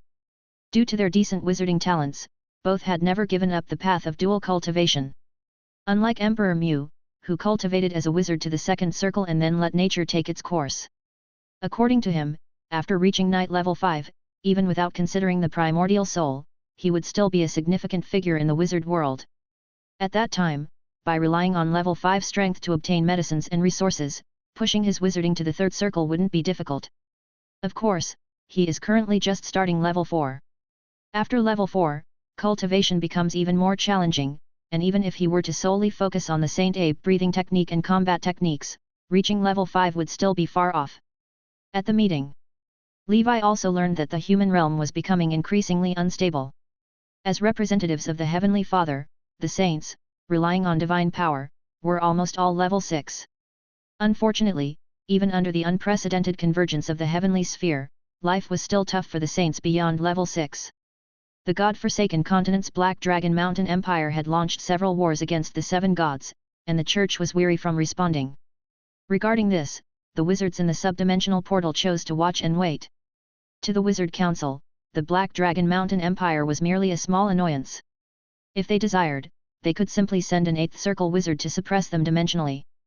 The council, keeping a distant watch, neither needed to violate the old pact between Sauron and the Heavenly Father nor missed a chance to see the Heavenly Father's lackeys embarrassed, gaining benefits from both aspects. The council's real worry was about the alien race powerhouses arriving at Nora with the grand convergence of planes. Such as the Blood River will, a transcendent being comparable to the Heavenly Father from the multidimensional plane, soon to arrive. All in all, despite the wizard civilization losing a deep blue sage, they still had 11 legends. Across the expanse of the Sauron Pan plane, their presence remained unshakable. At the end of the meeting, Andrew asked, "Commander, you and the Flower Knight should be coming back soon, right?" Levi nodded and said solemnly, "Within 10 years, I will be able to return to the human realm. Everyone, concentrate on your cultivation. I need you all to become very strong quickly. In the upcoming era of drastic changes, you will help expand the Knight's territory and become my strong supporters." All the Knights said in unison, awaiting the commander's return. After the meeting, everyone dispersed. The Flower Knight didn't rush to leave, she smiled brightly and asked, "Commander, it looks like you've gained a lot at the 5th level. Now not only have you stepped into the 5th circle, but by observing your aura, you're not far from 5th circle perfection either." Levi responded, "It's decent. I've been lucky enough to find some truth oddities, and my own talents aren't bad either. So my progress has been much better than I expected. How about you, Flower Knight?" Flower Knight pursed her lips, slightly depressed. "Compared to your progress, my advance from an ordinary 6th circle to a 6th ring senior is hardly worth mentioning." Levi chuckled bitterly. "Don't joke. After the 6th circle, we all know how difficult it is to make a breakthrough, my progress is nothing to speak of either. After the 6th circle, a new world awaited. Even the top geniuses, after reaching the primordial soul, found it difficult to advance. That's why so many talented wizards hurry to reach their primordial soul without wasting time researching innovative talents. Another reason is to reserve enough time for cultivation after the primordial soul. Otherwise, even after spending 1,000 years reaching the primordial soul, only 1,000 years of lifespan would remain. Under such conditions, unless there's a significant opportunity, advancing beyond the 7th circle or 8th circle is very difficult. Thus, some wizards, confident in reaching their primordial soul, even without achieving perfection in 9 talents, would make sacrifices to reach the primordial soul earlier and forsake a slight difference in combat power. Flower Knight and Levi, both academic prodigies, discussed cultivation issues extensively. In their conversation, there was a sense of mutual modesty reminiscent of top students in Levi's previous life. If others overheard, they would certainly sneer at this couple showing off in such a refined manner. Next, Levi traveled and cultivated across the Million Mountains, and the gains were substantial. He fortuitously collected a good amount of medicinal herbs, minerals, and transcendent creatures. All were moved into the ancient Banyan fairyland to enrich its ecosystem. As for the incomplete oddities, he had fully refined them, and the final yield was also satisfactory. These 3 incomplete oddities brought Levi's upper limit of spiritual force to 1,191 points, with 429 points away from 1,620. Although there was still a substantial gap, Levi was already seeing the light of victory. Moreover, among those 3 oddities, one increased Levi's spiritual power slightly. Together with his recent cultivation, his level of spiritual power had reached the standard of 5th circle perfection, now at 911 points. Chapter 1438. From that point on, Levi had already overtaken those top-tier geniuses, leaving them far behind. Oddities, these things. A moment of use brings momentary pleasure, continuous use brings continuous pleasure. This spiritual force gained without effort made Levi somewhat anxious. He began to pay more attention to the cultivation of his mental state, fearing that his mind could not keep up with the progress of his cultivation. Of the 3 oddities, 2 were of the fire element and 1 of the water element. Some optimized the constitution of innate spells while others enhanced the power of spells in their respective sects. Regardless, this allowed Levi's Water Dragon's Song and Fire Dragon Tribulation to increase in power. As for the rare special talent and associated spiritual creatures, there were none. Levi guessed. Such incomplete oddities likely lacked the above 2 functions. After obtaining the Sword of Victory, Levi's demand for golden leaves increased even more. Once his spiritual force reached 1620, he planned to start experimenting with feeding incomplete oddities to the Sword of Victory. He wanted to see if he could speed up the nurturing of the Sword of Dust people. Thus, finding the Golden Absolutes race had become his top priority. As for the maximum of the soul, since leaving the West Sea until now, he had only condensed 1 more, making a total of 13. It seemed that starting from the 12th, the difficulty had increased. Regarding this, Levi felt helpless, he had already given his all. After reaching the maximum of spiritual force, he would just train slowly. Month of the Furnace. From the Holy Infant, Levi learned that Mia, who had traveled far, had acquired 3 more golden leaves. Counting those in the possession of the Holy Infant, Levi now had 5 more incomplete oddities. Although Mia's cultivation talent was not very good, Levi was very satisfied with her work ability. That day, having completed the Scarlet Dragon breathing technique, Levi opened the panel. Levia Euro A Euro A Euro A Euro A Euro A Euro. Scarlet Dragon breathing technique, level 15, maximum, advanceable/evolvable. Seeing this, Levi showed a relieved smile. Finally, I can advance. After this advancement, there will be 1 more contract slot for the Scarlet Dragon, making my plan much easier to implement. He ingested the prepared Crimson Dragon secret medicine and began the refining journey. Time flies. In the blink of an eye, it was the month of Wheatfield in the year 1227 of the Holy Brilliance calendar. This marked the 62nd year since the opening of the Dark Ancient Tower. Levi continued to race against time during his seclusion, never forgetting to keep an eye on the Mind Flayers and the Ice Phoenix. Relying on these insiders, though he was not in the mix, he could grasp a lot of information. For example, he learned from the Mind Flayers.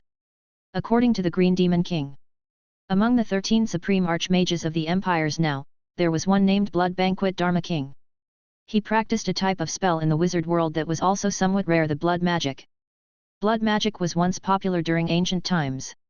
However, because the meditation technique of this sect generally required drawing blood for cultivation, much like the blood clan, or refining blood potions. The higher the tier of the blood source, the faster the cultivation progression. Because of the rapid progress, combined with the variance in blood drawn, many wizards whose mental states could not keep up with their cultivation progress went mad and fell into the demonic path, committing mass slaughter in the wizard world, essentially born as a sect of dark wizards. If compared to something, it would be somewhat equivalent to the blood demon sect from cultivation novels in his previous life. Consequently, the blood sect was suppressed by the Congress, and the meditation techniques and spells of the blood sect, most of them, were classified as forbidden techniques. Nowadays, wizards of the blood sect are very rare. Even if there are any, they generally shun the light and mingle among the dark wizards. Unexpectedly, in this ancient tower, a Dharma king from the blood sect was born. Of course, Levi was not interested in the blood sect. He was only interested in a pet reared by the Blood Banquet Dharma king. That pet, named Death Bloodworm Klatsiu.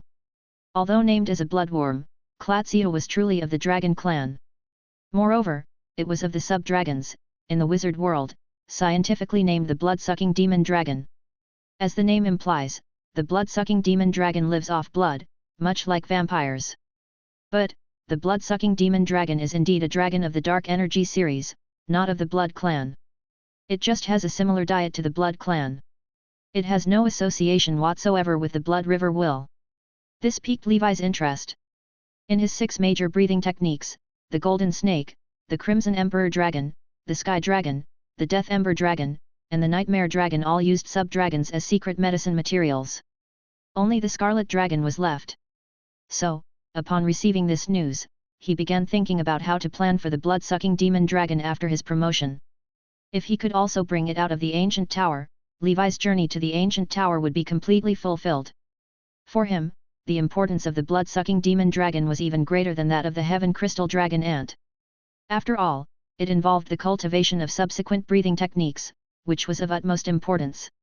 And with the rigid hierarchy and resources tightly controlled by families in the wizard world, it was extremely difficult to find such a creature. Of course, since the blood-sucking demon dragon was a beloved pet of the Blood Banquet Dharma King, obtaining it was not easy, it required meticulous planning. Month of Harvest. Levi's place of seclusion. A giant crimson egg stood in a crystal cave, crystal clear. Inside the egg, Levi's features were tightly closed, seemingly in deep sleep. After a while, his eyes opened. An aura burst forth, shattering the giant egg into blood chi, which then re-entered Levi's body. Scarlet Dragon Breathing Technique, Level 17. Levi could not hide his joy.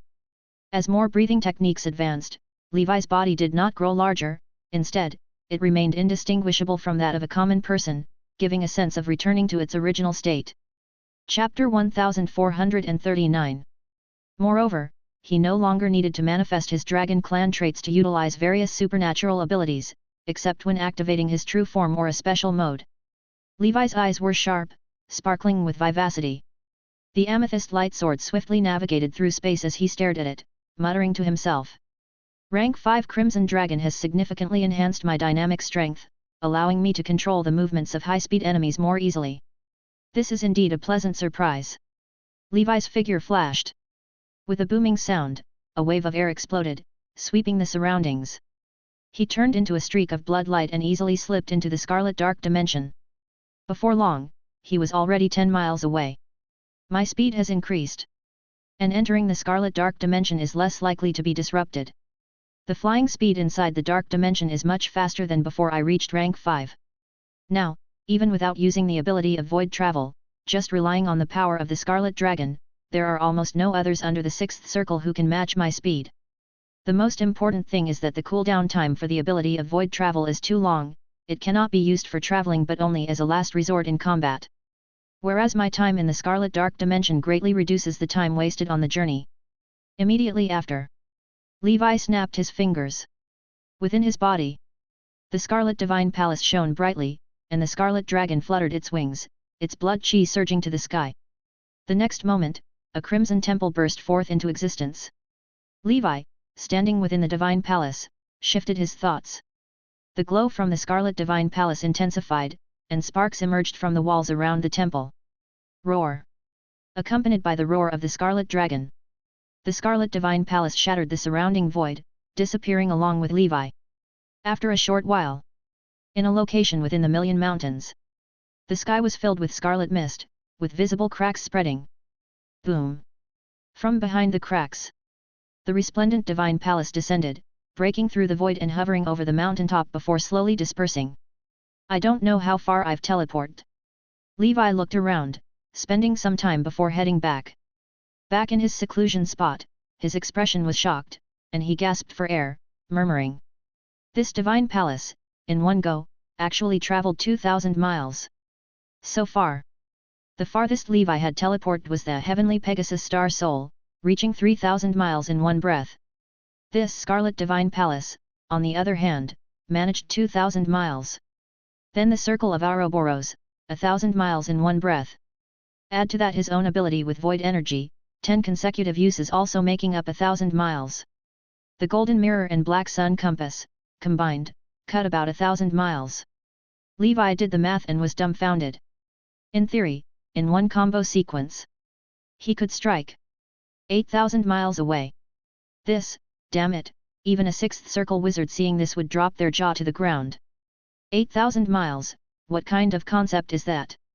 The radius of the Earth in my previous life was just about 12,000 miles. In the time it takes to drink a cup of instant coffee, I could go from you to the Mohi River. If this were in his previous life, Levi would definitely be considered a celestial being, a Buddha among men. After calming himself, with the thought, he materialized the blood source armor belonging to the Crimson Dragon. The power of the Scarlet Dragon within him, like viscous blood, oozed from his skin and then solidified into a 3-meter-tall crimson armor. The armor, a dark red in color, looked as though it was carved from blood crystals, shimmering with a beautiful luster. Its shape was streamlined perfectly, with misty wings on its back that fluctuated in form. The Crimson Dragon claws emitted a faint light, seeming capable of tearing through anything. The most terrifying part was the tail of the crimson armor, scorpion-like, with a fierce curved hook at its end. "Come forth!" At Levi's command. The crimson armor suddenly transformed into a streak of blood light, its speed astonishing. At the same time, a pair of dragon claws of the crimson armor fiercely crossed and tore through the void. A spark-emitting void golden cross slash shot out. The slash tore through the void, slicing and smashing everything in its path, pulling them into a turbulent void flow. The crimson armor stood in the void, with Levi's face alight with excitement. This armor can actually utilize void energy to launch attacks. This is something only the primordial soul can handle, and it belongs to a more advanced usage of void energy. Levi didn't know what to say. He could only acknowledge the Crimson Dragon's brilliance, truly deserving its title as the Dragon of Speed. Such a move, if it could hit a fifth circle perfection, could easily rip them apart. Paired with my techniques like Void Flash, Invisibility Stealth, and Amethyst Light Sword, I am a sword immortal who can slay from 1,000 miles away, and also an assassin who traverses the void, delivering a lethal strike with one sword stroke. In the woods, a blood-colored phantom flickered continuously, slicing through the void silently, drawing forth thunder shock.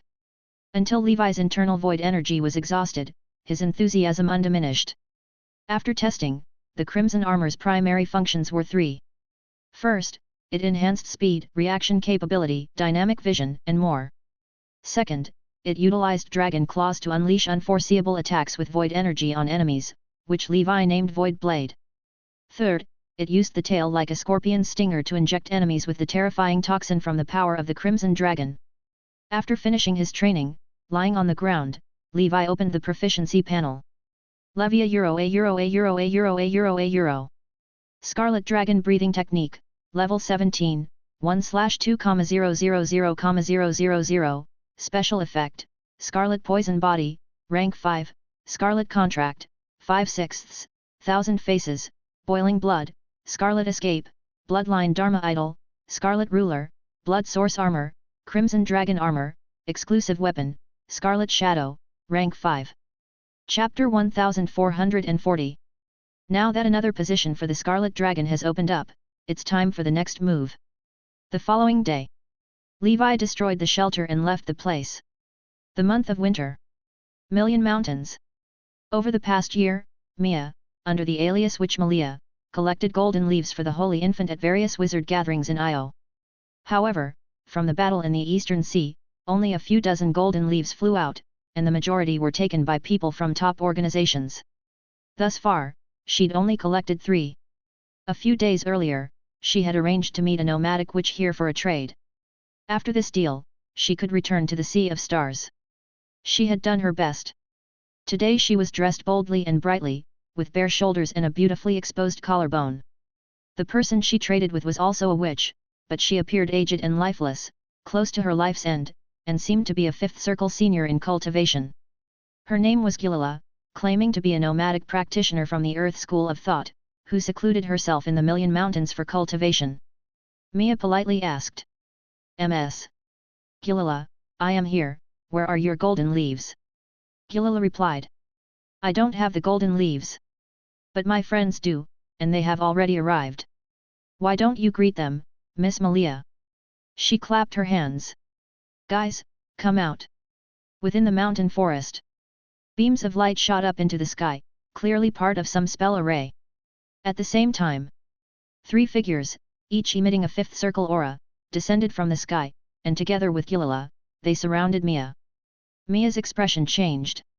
On her slender arm, a crimson ring appeared, lashing out towards the spell array. This was her top-quality 5th circle wizard tool, evolved from the previous Phoenix ring, personally refined by the Lord for her protection. A crisp, shrieking cry like a phoenix tearing through the clouds emerged from within the ring. A fiery red bird apparition struck the array. Boom boom boom. Fire blazed skyward, sending shockwaves sweeping through, and the array trembled. Although the phoenix ring was formidable, it was clearly unable to break the well-prepared spell array immediately. Gilala said. I didn't expect that a mere fifth circle ordinary cultivation could possess such a fine wizard tool. You must have seduced some old men to get it, what a disgrace to us witches. Give up. She continued, with your cultivation, how could you possibly break my array? Even if you broke the spell array, could you defeat the four of us?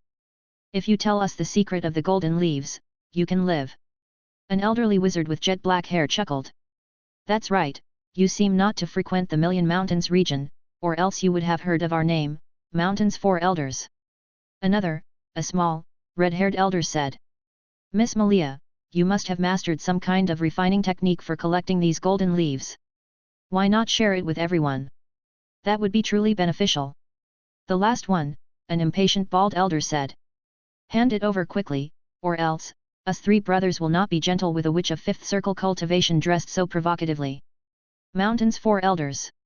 This group was temporarily formed by four dark wizards who found common ground and who loitered in the Million Mountains region. Their average age reached 800 years.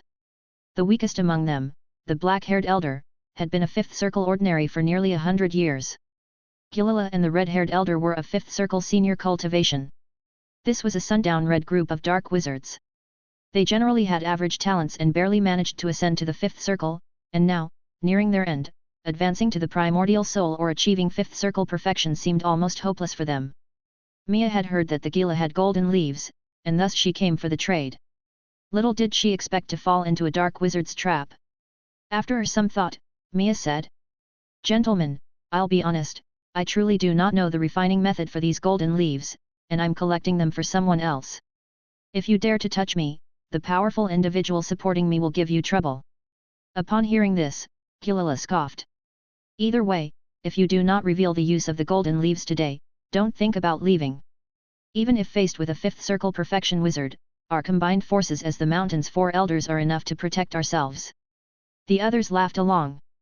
Even if there really is such a powerful individual, would they care about your life? Boom boom boom. Four controlling spells hurtled towards Mia. Mia activated her protective force field, strived to dodge, and although her phoenix ring shone brightly trying to break the blockade, it was in vain. How could one person stand a chance against four, especially when their cultivation levels were higher than hers? However, the Mountain's Four Elders wouldn't kill Mia before getting the secret they wanted. They tied Mia up, imposed restrictions on her, took away her wizard tool, and opened her spatial ring to find it contained over 1,000,000 ether stones. Gilala exclaimed joyfully. A mere fifth circle ordinary wizard has so many ether stones, it seems the person behind you is quite wealthy. Mia, bound and watching the funds entrusted to her by the Lord being stolen, calmed her mind and thought about how to escape. Suddenly, Gilala found a token on MIAA Euro 1 from Grey Robe Hall. You belong to the White Robe Wizard Association. Mia replied. Correct. Upon hearing this, the Mountain's Four Elders fell into thought. They, in fact, had another identity as Black Gloves for Besk Taylor, a fifth circle perfection leader from the Nine Cities Alliance. Chapter 1441. The enmity between the White Robe Wizard Association and the Nine Cities Alliance within the ancient tower was well known to all. Gilala transmitted a message to the red-haired elder, saying, Now it looks like someone in the White Robe Wizard Association must have mastered the method to refine golden leaves. Otherwise, why would they collect them? I remember, Lord Besk also collected quite a few golden leaves. Maybe we should report this matter to the Lord. The red-haired elder said. I think that's a good idea. The person behind Malia is likely one of the 5 white-robed elders of the White Robe Wizard Association. With our strength as 4, we're probably not enough to contend against them. How about we secretly summon Lord Besk, then let Malia and the person behind her make contact, and propose a deal with us. We can promise that as long as they hand over the method for refining golden leaves, we'll release the captive. When he comes here to trade, let Lord Besk lead the team to capture him. Exactly, we're just hired hands, no need to risk ourselves unnecessarily. Caution will keep us safe for a long time. Judging from this woman's financial resources and wizard tool, her backer is indeed no simple character. Then it's settled. After the Mountain's Four Elders had discussed, they sent Gilila to speak. Miss Malia, if you want to live, contact that person behind you, we want to make a deal with him. Mia asked. Tell me. Gilila said. As long as that person behind you tells us the method to refine golden leaves, we will release the captive, and we promise not to share it with others. Mia considered for a moment and said. I need to ask that Lord what he thinks, whether he comes or not is not up to me. Gilila said. Fine, if he doesn't come, once the deadline passes, you can prepare to die. Mia was silent, feeling somewhat melancholic. Given Lord Ace's character, he would definitely not trade the so-called refining method for her. Although he seemed kind, gentle, and humble to everyone. But Mia could feel it. Deep down, he was a very cold person, like a refining and cultivation robot detached from the ordinary world. In principle, I shouldn't contact the Lord. This might put him at risk. But the 3 golden leaves that I managed to obtain cannot end up in these people's hands. With the Lord's strength, he should be able to deal with these 4 old men, right? As she mumbled to herself. Under coercion, Mia sent a message to Ace. Fire Dragon Island. The Holy Infant was crafting talismans. Stacks of failed talisman first turned into scrap material. Of course, this waste material could still be collected and used to feed Long. The art of talisman making, aspiring for level 5, is indeed not easy. Over the years, apart from the Fire Dragon Tribulation Divine Talismans, Ace had also made some Water Dragon's Song, Earth Dragon Barrier, Thunder Dragon Flash, and other divine talismans. Eventually, he discovered that in the Divine Talisman Deo, the only ones that could compound power to produce qualitative changes were offensive divine talismans. Moreover, those from the Burning faction had the best effect. The other divine talismans were ordinary, incapable of following the path of amplification. Therefore, the Holy Infant fully committed to progressing Fire Dragon Tribulation. Crafting other divine talismans was mainly for cultivating experience. Suddenly, the communication device rang. Ace glanced at it, a smile appearing on his lips. The mountain's 4 elders, interesting, daring to steal my things. That's really long-lived. He waved his wizard robe and stood up. Then he left the Sea of Stars, flying towards the Million Mountains. A month later, the Holy Infant had already arrived at Mia's location. From afar, he saw Mia tied up, a rather pitiful sight. Seeing the Holy Infant come, Mia's face was full of apology. She said softly. Lord, it's all my fault for being incompetent. Gilila, sensing his 5th circle perfection spiritual force, was deeply shocked. She composed herself, saying. At such a young age to have reached 5th circle perfection, you truly are a remarkable talent. The Holy Infant said. Let her go, whatever you want, I will give it to you. Gilila said. You'd better not play any tricks, this woman is under a restriction set by a spell within her body. With just a thought from us, she can be killed immediately. Mia remained silent. All decisions made by the Lord, she would unconditionally obey without any complaints. No matter what, she was already deeply moved by the Lord's arrival. Although he was most likely here for the golden leaves. The Holy Infant said. You all are too weak to talk to me, just let the person behind you come out. Gilila's expression changed. It seemed that this person had already sensed Besk and others hiding nearby. No sooner had the Holy Infant spoken. Besk, wearing a flame-patterned witch robe, appeared with a stern face, removing his concealment spell. By his side, there were 2 5th circle senior wizards for protection. To think that the one collecting those relics of alien races was Master Fire Dragon of the White Robe Wizard Association. Master, if you hand over the method to me, and join our 9 cities alliance, today's matter can be perfectly resolved. Otherwise, although you are a young talent capable of contending with Simon for a moment, fighting with me is still far too inferior. Besk was confident, his spiritual force having already perfectly reached 1000 points, he just dared not advance to Primordial Soul. His methods and combat experience were also not something Simon, who relied on talent for his rise, could compare to. In actual combat, Simon would definitely not be his match. He remembered Master Fire Dragon was only a 5th circle senior previously, and having reached 5th circle perfection so quickly must be closely related to his secret collection of golden leaves. The Holy Infant thought for a moment and said. Is your word true? I am one of the White Robe Wizard Association's 5 elders. Joining the 9 cities alliance, is it really feasible? Besk laughed. Our 9 Cities Alliance has always been inclusive, embracing talents with no reservations. With your weapon-making level and talent, by joining the 9 Cities Alliance, your status would be much higher than that of Simon.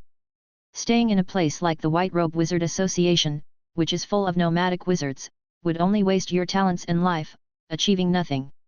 It would be difficult for you to reach the primordial soul in this lifetime. Seeing the suddenly appearing Besk and others, Mia felt extremely nervous, blaming herself. How could even Besk be here? Could it be that the mountain's 4 elders are Besk's men? Damn, Mia, you've put the Lord in danger. Besk was a veteran of 5th Circle perfection, now with 6 level 5 subordinates. Even though the Lord was exceptionally talented and possessed top-grade magical artifacts, his odds were probably very slim. Chapter 1442. Dark Ancient Tower, south of Io. Million Mountains. Before the Holy Infant arrived at the scene and negotiated with Besk Taylor and others. 800 miles away. A burly figure descended from the sky, sitting cross-legged on the peak of a solitary mountain. His expression was calm, a smile on his lips, with a purple longsword floating in front of him, buzzing vibrantly. Interesting, I was just worrying about not finding a senior member of the 9 Cities Alliance, and here comes Besk Taylor. The leader of the team that attacked the White Robe Wizard Association was indeed Besk Taylor.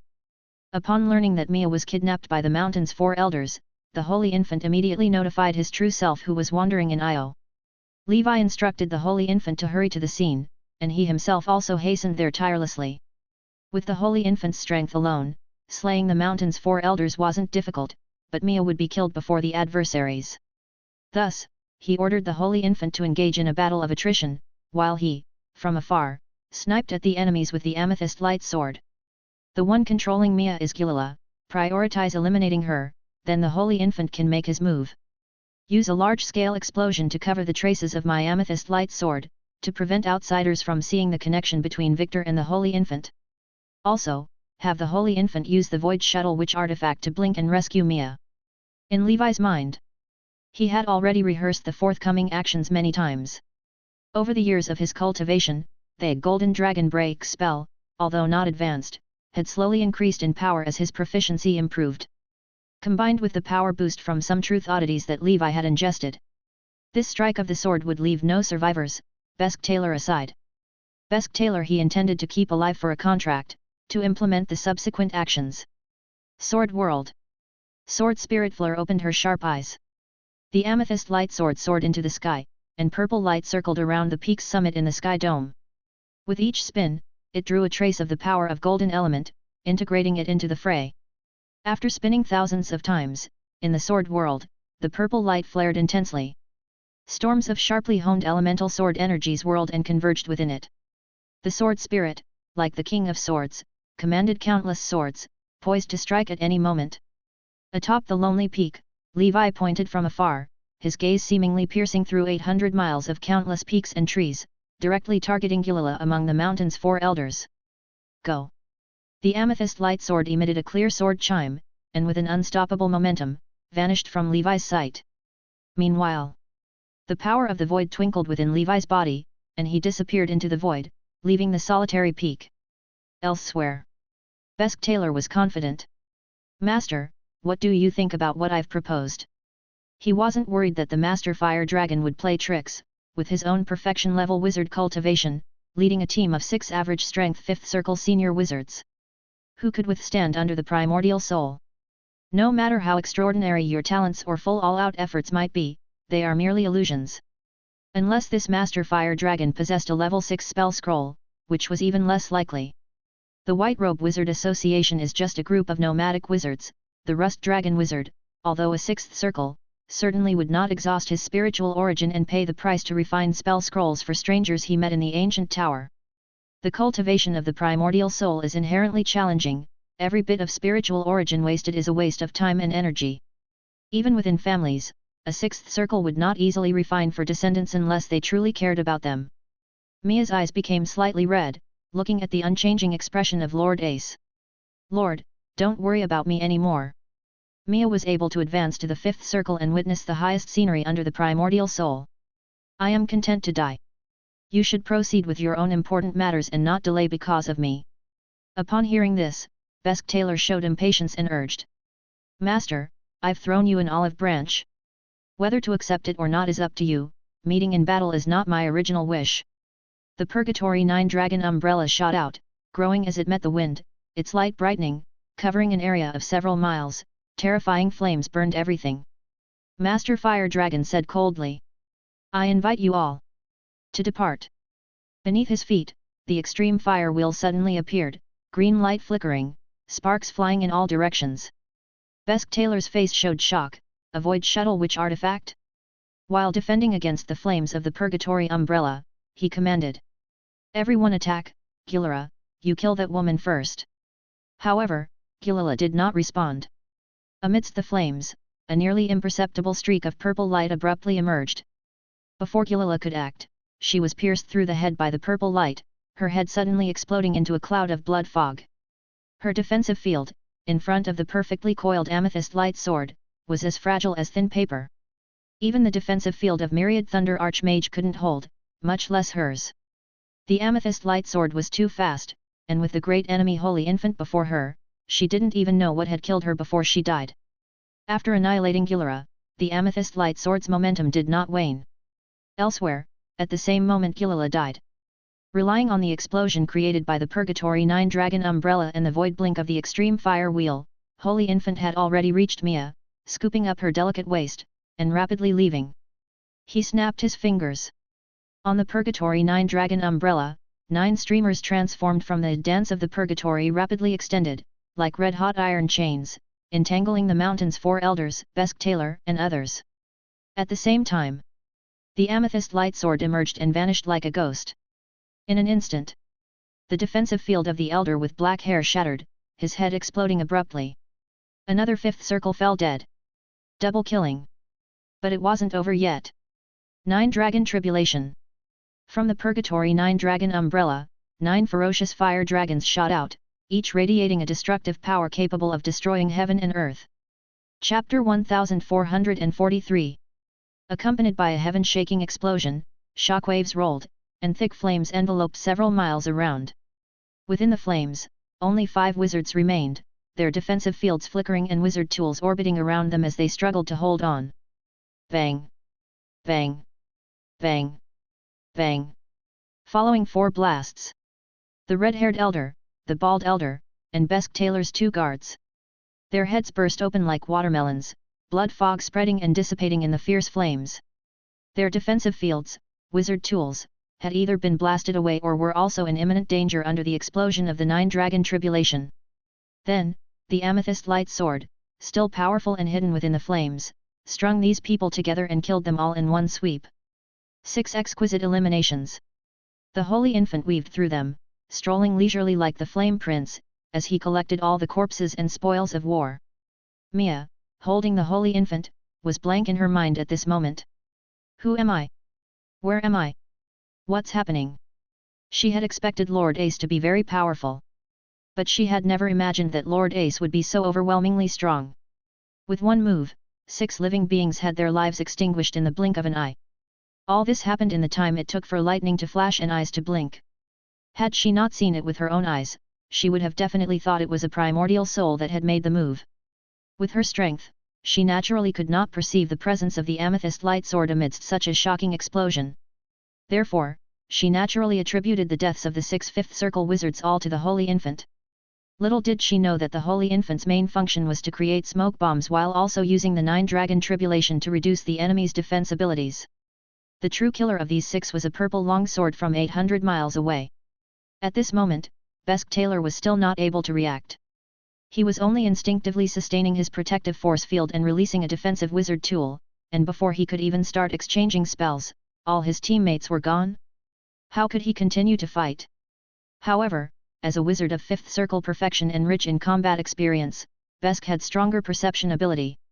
Amidst the flames, as the head of the guard closest to him exploded, he caught a fleeting glimpse of an amethyst light appearing. In his mind, a terrifying legend suddenly resurfaced, his heart shaking. Death's Blade, Victor. Master Fire Dragon is actually Victor Euro, the founder of the Flying Secret Sword Flow. Of course, ever since the Flying Secret Sword Flow made its stunning appearance, the trend of secret swords has flourished across IO. While the saying "a secret sword in every hand" might be an exaggeration, indeed many more secret sword wielders have sprung up than before. A small number of people, such as a certain fifth circle perfectionist from the Nine Cities Alliance, also created what they call the 10 Miles Sword God style. It's said that those of the 10 Miles are invincible, bringing death to anyone they confront. But his abilities are only limited to bullying wizards below the 5th circle, or ordinary trashy 5th circle ones. There's simply no comparison with Victor who, on that day, beheaded a peak level 5 expert from dozens of miles away. A passing glimpse of the amethyst light which, in an instant, annihilated 6 5th circle wizards, most of whom were seasoned veterans. Only Victor, the founder, could execute such artistry with a sword. Moreover, Besk had a feeling. If that streak of amethyst light had been aimed at him, then he would more than likely have been in great peril. Yet that amethyst light, after killing 6, had left only him untouched. The explosion from the 9-dragon tribulation lit up the entire forest. Around Besk, walls of fire appeared, repelling the sea of fire outside. He looked towards Master Fire Dragon and said, with a bitter laugh, "Master! What a skillful move!" The Holy Infant spoke indifferently. "Until we meet again, sir." He flicked his finger, and a fire dragon tribulation shot towards Besk, blasting towards him. Besk's fiery flame robe billowed, invisible energy waves shattering the fire dragon and sparks exploding everywhere. The Holy Infant held the Purgatory 9-dragon umbrella in his hand. As the umbrella spun, 9 streamers circled around, stirring the air currents, sparks flying in all directions as the void shattered. The Holy Infant and Mia escaped into the void and disappeared. Within the firelight, Besk did not pursue, as a strong instinctual sense of crisis suddenly overtook him. He hastily took out his void shuttle witch artifact, ready to leave. The situation had completely deteriorated today. After all, nobody could have imagined that the weapon-making Master Fire Dragon and Victor were the same person. Even if they weren't the same person, the two surely knew each other. That's why Fire Dragon could have Victor snipe his people from afar. Just Fire Dragon alone, they could have managed with so many people on their side. But with the unpredictable Victor added to the mix, they stood no chance of victory. All of a sudden, just as he was about to travel through the void and leave, an invisible shockwave entered Besk's mind, causing his figure to stumble. An inconspicuous black crack appeared. Besk's face changed. A spatial rift. In that instant, he disappeared. After a long time, the flames died down, and the mushroom cloud gradually dissipated. The entire mountaintop had been leveled by the explosion, leaving only dust and charred ground for miles around. Apart from that, there was no sign of life. Ancient Banyan Fairyland. A figure fell into the 8 Heavenly Dragon prison. It was Besk Taylor, nervous, looking around vigilantly. All around, various hellish scenarios surrounded him.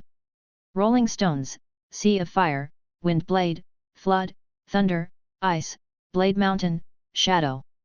A large fifth ring combination array. Besk's face was tense, his defensive force field flickering as he held an arrowhead in his hand. Sparks flew from the arrowhead, his void travel witch artifact. He must first escape the array before he can cope with the hidden enemy. However, the sparks from the transport witch artifact quickly died out. The teleportation failed. The 8 Heavenly Dragon prison had been remodeled multiple times by Levi. Chapter 1444.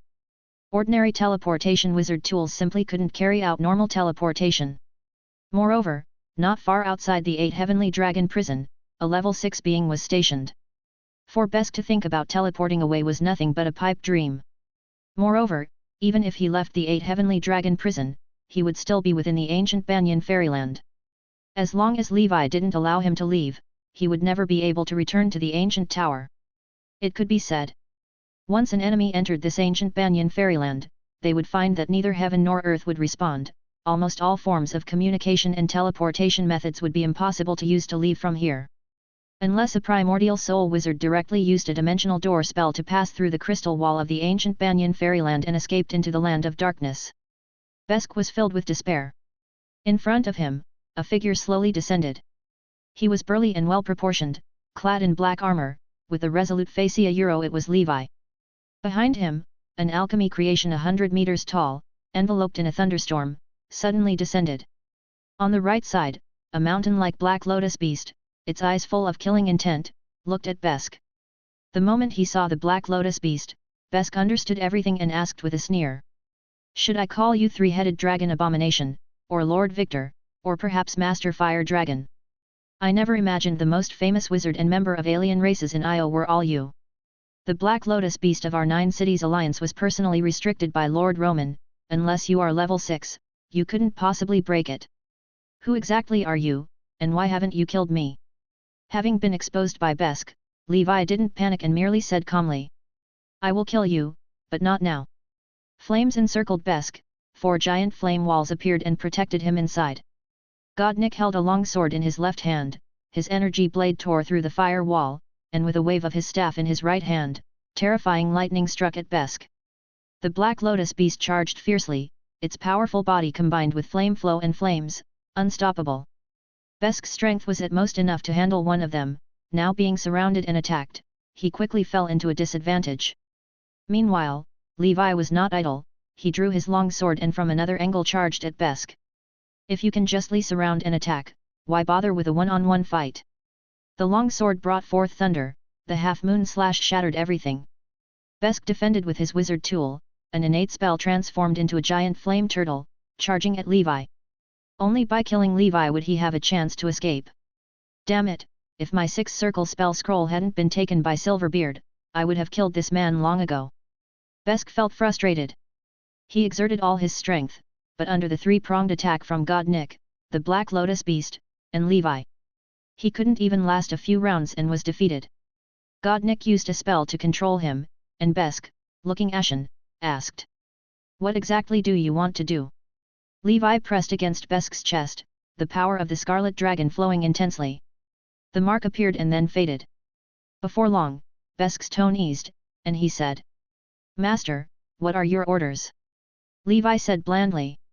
Did you discuss this operation with Roman? Besk replied. No, because I secretly kept 2 golden leaves and didn't dare to spread the word. Levi nodded and continued to ask.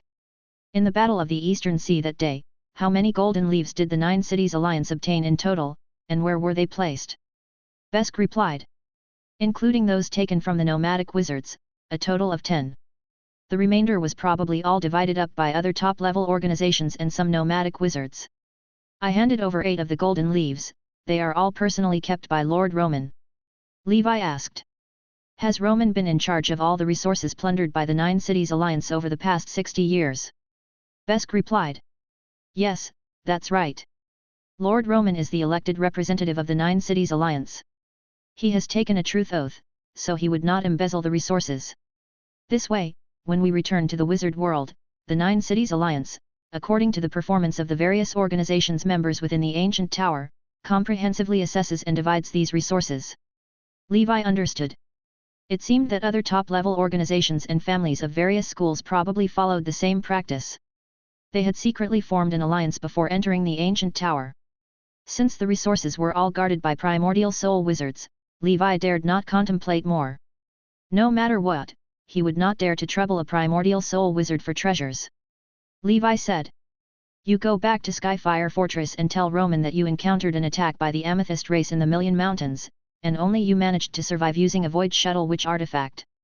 However, you also took this opportunity to gather some intelligence about the Amethyst race.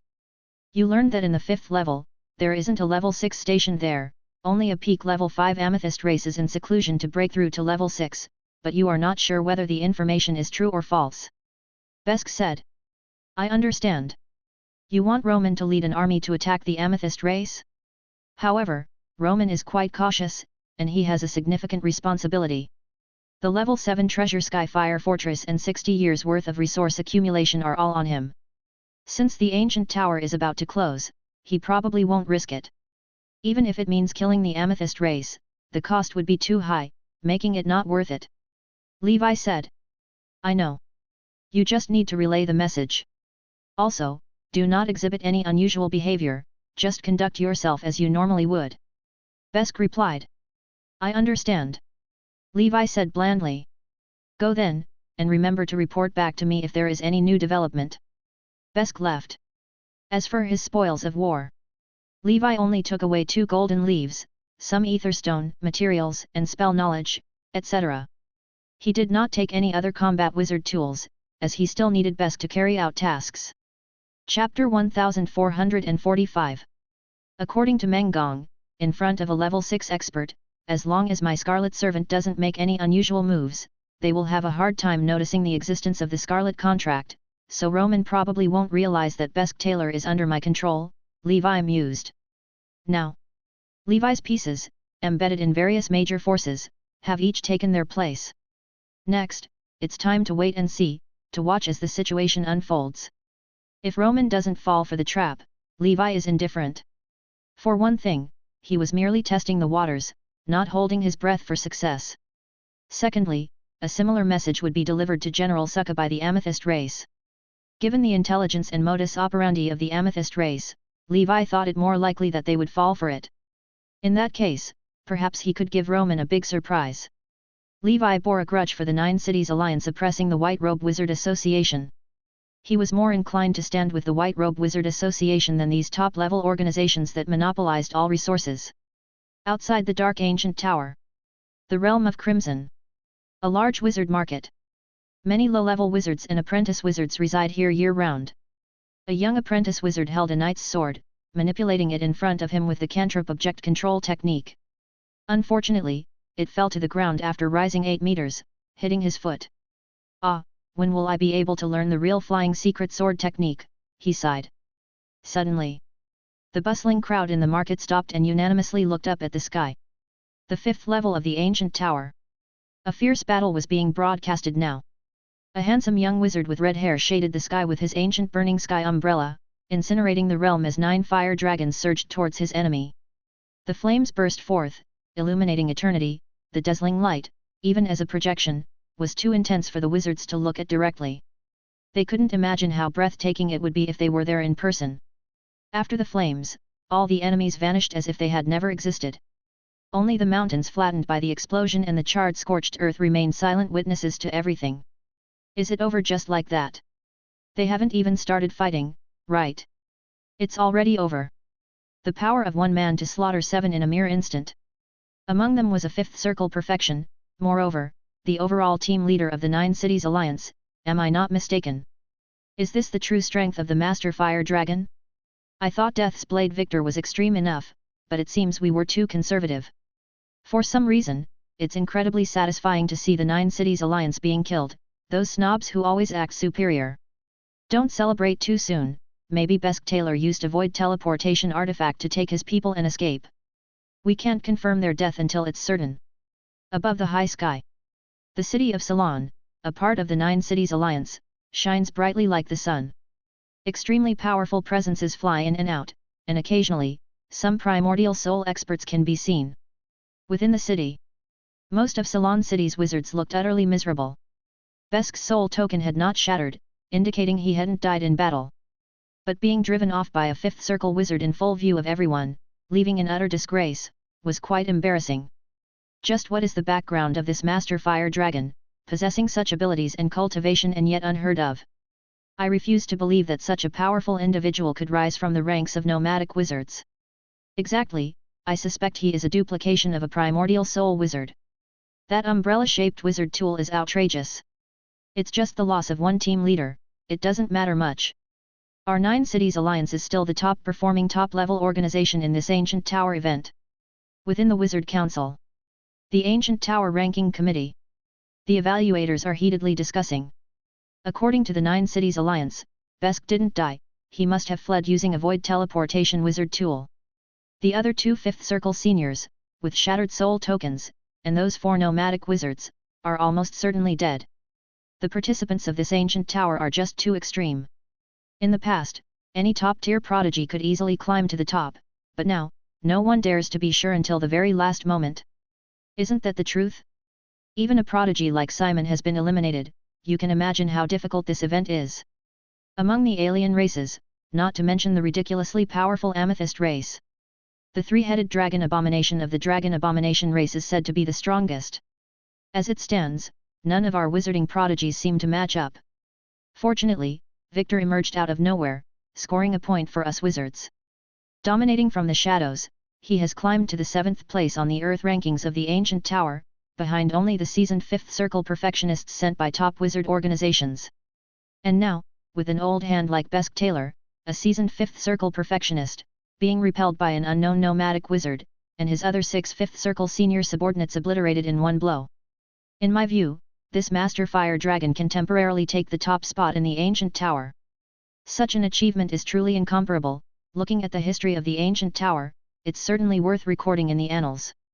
It's true that the achievements of the Master Fire Dragon are formidable. In his first appearance, he joined forces with the Red Dragon Queen to slaughter a rank 5 amethyst race, then faced off against Simon without falling behind, and now, with a flick of his wrist, he has obliterated 6 fifth circle wizards. His achievements in this ancient tower are indeed unparalleled, and looking at the entire history of the ancient tower, they are definitely worthy of being inscribed in the annals of history. Isn't it inappropriate though? The Master Fire Dragon's power mainly relies on his wizard tool. Including him in the top 10 is fine, but to directly rank him first, isn't that a bit too opportunistic? Chapter 1446. Amid the non-stop arguing, the Dragonfly Wizard clapped his hands, halting everyone, and yelled loudly. Wizard tools are an intrinsic part of a wizard's combat strength. Where's the trickery in that? Humans are inherently weak, and it is precisely by relying on wizard tools, spells, and such means that we can compete with innate, powerful transcendent clans. Is it shameful to kill an enemy with a wizard tool? I think, for the time being, he is number 1 on the Earth rankings. Since the Grand Wizard had made his decision, some of the dissatisfied primordial soul wizards dared not say much. However, Lord Dragonfly, this Master Fire Dragon comes from an unknown origin. It is not clear whether he is from an organization, a family, or a nomadic wizard. The prize for the first place on the Earth rankings is not much, and the top wizard organizations surely wouldn't care, but if a nomadic wizard takes this honor, they would certainly be displeased. After he finished speaking, the atmosphere in the Congress quieted down, and the Dragonfly Wizard sneered. Whoever is displeased can come to me for a debate.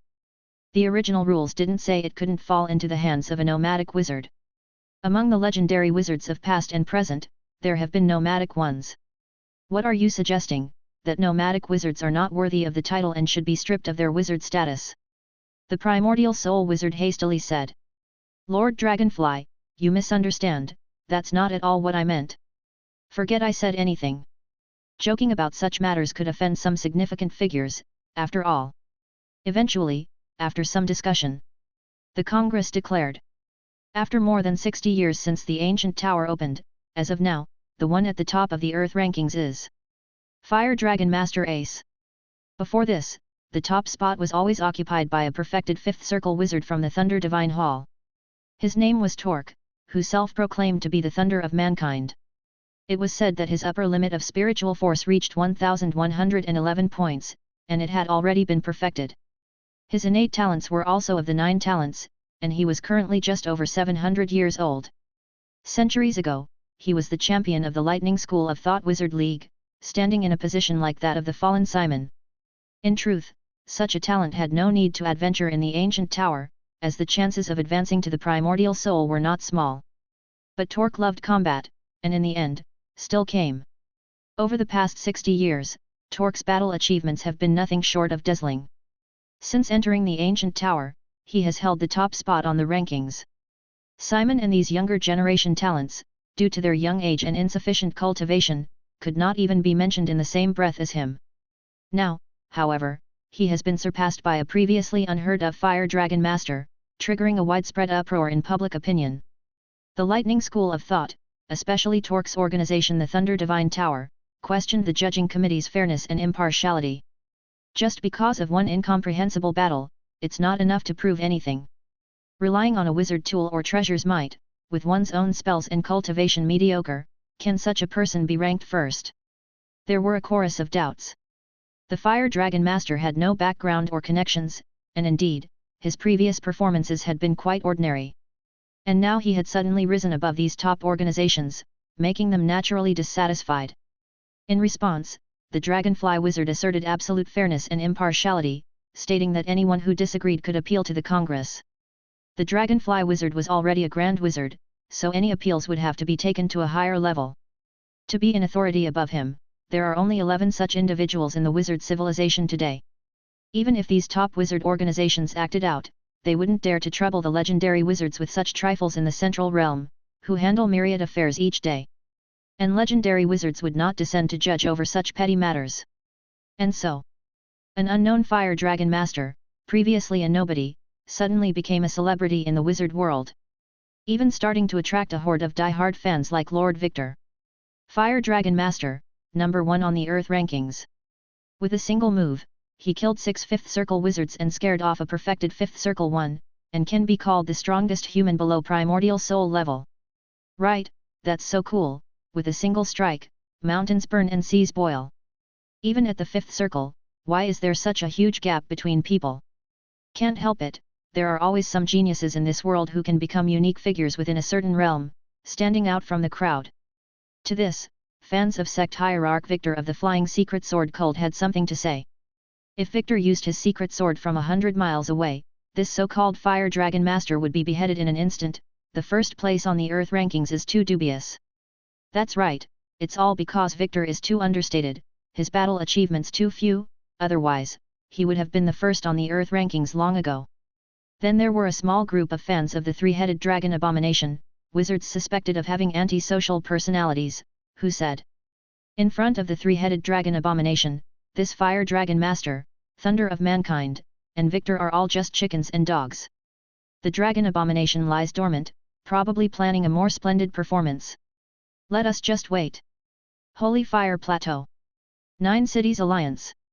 Roman listened quietly to Besk Taylor's report, then said, I previously suspected that the Amethyst race did not have a level 6 upper level presence, but, to be cautious, I refrained from sending troops. Now it seems that this might indeed be the case. However, it's already too late. The ancient tower is about to close, and we'd better avoid creating trouble. Besk replied. I think so, too. I was just worried that if the Amethyst race were to bear a level 6 upper level, they might initiate an attack on us. Roman laughed. What harm is there in that? The Amethyst race sacred land presently has at most a few dozen people. Even if they are all rank 5, or even if a level 6 upper level emerged, they could hardly shake our easily defended Skyfire fortress. If they really dare to come, then we'll just harvest more amethyst before the ancient tower closes. That would be a good thing. Chapter 1447. Amethyst Race Sacred Land. A burly man, his muscles sculpted like amethyst, was devouring metal, relishing every bite. He was General Sulka, a powerful warrior of the Amethyst race who had recently ascended to level 6. In front of him stood over 30 level 5 warriors of the Amethyst race. This was a force mighty enough to sweep away everything in its path. Compared to any of the top wizard organizations that fielded teams of thousands, they had only a fraction of those numbers, merely 1/30. Yet, when looking across the whole IO, the number of wizards was 100 times that of the Amethyst race. But Sulka was not afraid. On the contrary, he was more excited than ever before. Every member of the Amethyst race was an elite soldier, a fierce warrior.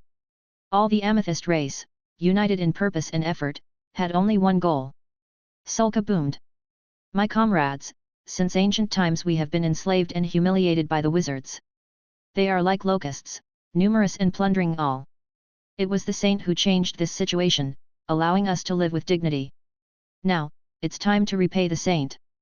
The ancient tower will close soon, and before it does, follow me and slaughter to your heart's content. Fight to the death, and fear not. The Amethyst race is the strongest tribe, the favored children of creation. Let us show the might that the saint exhibited in battling the gods of the astral world. Charge! Inspired by Sulka's words, all the Amethyst race warriors roared like thunder, shaking the sky dome. Kill!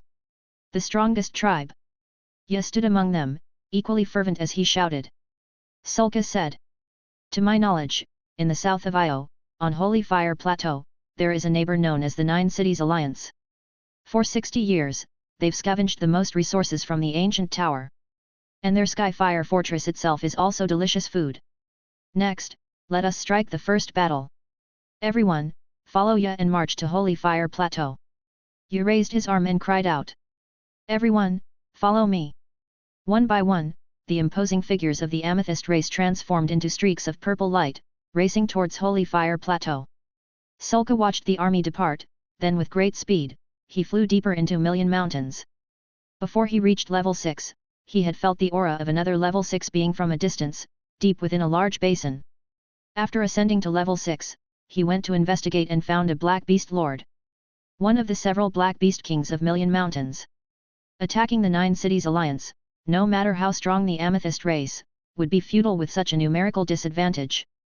Though the Amethyst race was fearless, it did not mean they would recklessly fly into the fire, knowing fully well the outcome. So he needed to add fuel to this grand battle. On Io continent, in terms of numbers, what could surpass a Black Beast army? The last Black Beast tide was just the tip of the iceberg. In that basin, there was a huge rift that led to a vast and intricate underground world. A world filled with mystery and the unknown, a true paradise for Black Beasts. High in the sky, Sulka spat out a dreamlike blood-colored plant. The plant was over a meter tall, with a total of 9 blood-colored leaves and a dark red flower.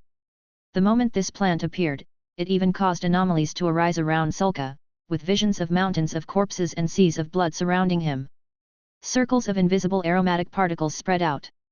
9-leaf blood datura, a rare plant with a deadly allure for most transcendent creatures and black beasts, truly a priceless treasure. Not many knew of this plant. Sulka knew of it because the Amethyst race would rely on the anomalies produced by this plant to lure black beasts to the land of darkness for combat training of their kin. Now, as the decisive battle approached, this plant could finally be put to good use. In fact, aside from the exotic fragrance that is fatally attractive to black beasts, if consumed regularly, the petals of this plant indeed benefit the growth of transcendent creatures. Soon, black beasts began to appear in the woods around him, chasing after him. Come on, all of you, join us and let the wizards feel the pain. Sea of Stars. White Robe Wizard Association. Fire Dragon Island. 2 figures descended from the sky. Mia, as if awakening from a dream, had a flushed face, took heavy breaths, and her chest heaved. She lowered her head, whispering, "Thank you, Lord, for rescuing me. It's my fault for being inefficient, putting you at risk." The Holy Infant said indifferently. "You work for me, I naturally wouldn't stand by and watch you die. Just be more meticulous in your future tasks." However, the wizard world is full of treachery, and even with utmost caution, there is always the chance of being betrayed. Don't be too hard on yourself, and besides, with my strength, these goods aren't nearly enough to put me in danger. When he spoke these words, his pride and worldly confidence caused Mia to become momentarily entranced. The sunlight shone on Lord Ace's handsome face, making it glow brilliantly. This is indeed the true nature of the Lord, seemingly indifferent to all things, yet possessing absolute power, with everything under his control. In her mind, she was full with the scene of the Lord taking action. The burning world giant umbrella covered the sky. Under the endless blazing fire, all enemies vanished into smoke, turning into nothingness. Although the Lord mentioned afterwards that Besk escaped using a void shuttle witch artifact, this battle was still considered shocking and sensational. The Holy Infant spoke calmly. "You may return. The ancient tower will close in a few years. Don't go out any longer, just focus on your cultivation, and wait for the departure." Mia snapped out of her reverie, saying, "I understand, thank you, Lord." Then, lowering her head and speaking softly, Mia said, "Lord, after we go out, will you take Mia in?" The Holy Infant nodded. "I keep my words, rest assured about that." Mia let out a long sigh of relief, a bitter smile on her face. "I was worried my incompetence would disappoint you. Now I'm reassured. I'll be more careful in the future." After Mia left, the Holy Infant returned to his place of closed-door cultivation and finished arranging all the spoils of war. Etherstone sighed. The mountain's 4 elders and those 2 Besk guards contributed around 3 million in total, quite standard. Wizard tools sighed. The mountain's 4 elders were all equipped with the most rubbish 5th circle wizard tools, while the 2 guards had very fine wizard tools, considered top quality. The remaining spells, knowledge, materials, and other items need no further discussion. The only surprising find was the 5 golden leaves discovered on the mountain's 4 elders. Of course, 3 of them were collected by Mia during her travels over the last 2 years. This meant that the Holy Infant now had 7 golden leaves on his side. Adding those to the 2 obtained from Besk by the main body, there were, in total, 9 golden leaves now. If all were refined, with good luck, increasing the upper limit of spiritual force by 100 points shouldn't be a problem. It was an unexpected joy to gather so many without killing members of the Golden Absolutes race. The remaining Golden Leaves were mostly controlled by the top wizard organizations and would likely be unattainable. Suddenly, the Holy Infant looked towards the direction of the Holy Fire Plateau, a smile appearing at the corner of his mouth. Just as I thought, the Amethyst race simpletons are the easiest to deceive. Chapter 1448. Holy Brilliance Calendar 1227, Month of Harvest. Sea of Stars, Star Bazaar. Mia's Small Pharmacy. Mia, have you heard? It's said that someone inadvertently saw the Amethyst race's army, heading towards the direction of the Skyfire Plateau. My goodness, a clean sweep of rank 5 Amethyst race, each one of them an existence capable of battling 10 on their own. Listening to the words of the shop owner opposite her, Mia said. The 9 Cities Alliance has an army of over 1,000 wizards, the Amethyst race shouldn't be able to stir up much trouble. The shop owner replied. And moreover, the 9 Cities Alliance has the war treasure Skyfire Fortress, which is easy to defend but hard to attack. With Roman stationed there should be no trouble. Mia sighed and said. Well, that's the advantage of being a top-level organization. Frankly speaking, as a human, Mia certainly did not want the Amethyst race to win, but she also did not wish for the 9 Cities Alliance to have an easy time. After the small talk, Mia continued her cultivation. Since the last incident, she knew all too well that her strength wasn't sufficient, so she cultivated with even greater effort. I'm too weak. I would hold back Lord Ace. Gondif Island. The Rust Dragon Wizard, Alexandra, Elsie, Madame Miracle and the Master Fire Dragon were sitting together in a meeting. The battle that day, apart from possibly being seen by projections from the outside world, was unseen by anyone within the ancient tower. And the Holy Infant did not wish to publicize the matter, so throughout the Io continent only Besk and Mia were in the know. If these people knew that the Master Fire Dragon had single-handedly annihilated 6 Fifth Circle wizards and repelled a 5th Circle perfection, what would they think? The Rust Dragon Wizard was in high spirits. As a dragon descendant wizard, his lifespan should be around 2,000 and some hundred years old. He was now considered to be in his prime. He dialed back his primordial soul's dignity, seeming no different from before. But for the other 4, they had already developed a lamentable barrier between themselves and Rust Sr. The Rust Dragon Wizard spoke. Gentlemen, I've received accurate intel that within a month, the Amethyst race might launch an attack on the 9 Cities Alliance. Alexandra's face grew grave as she said. This is a serious matter. Does the Amethyst race have a 6th-level presence? The Rust Dragon Wizard replied. It is not yet clear, but I suspect there is one, considering it is no secret that the 9 Cities Alliance has a 6th-level powerhouse.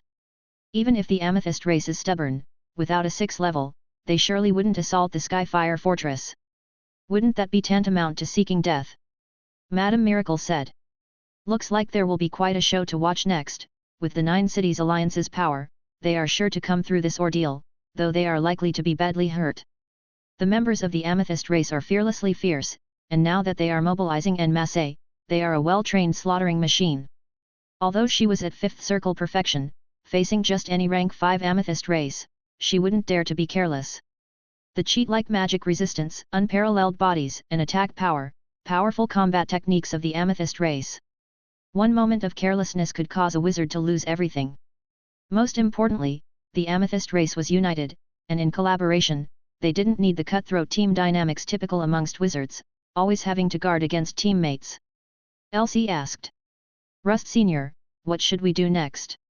The Rust Dragon Wizard slightly smiled and turned to the Holy Infant. Master, what suggestions do you have? The Holy Infant laughed and said. Since the Senior has asked me, I'll offer my opinion. First and foremost, it's absolutely impossible for us to help the 9 Cities Alliance. They oppressed us first, and had the Senior not advanced to Primordial Soul, we might no longer exist. The Rust Dragon Wizard nodded, signaling for the Holy Infant to continue. The Holy Infant said. But as wizards, regardless of where we are, we definitely can't aid alien races to attack our kin. After all, among the 9 Cities Alliance, there are many nomadic wizards who are compelled to join and work for them out of desperation. Hence, we should stay as onlookers, assisting neither side, pretending ignorance. In this way, when we return to the wizard world, the Congress can't say anything. The Rust Dragon Wizard laughed and said. That's also my thought. Speaking of which, why would the Amethyst race attack the tough nut that is the Nine Cities Alliance? I thought they would attack us. That was something the Rust Dragon Wizard could not understand at all. The Holy Infant said.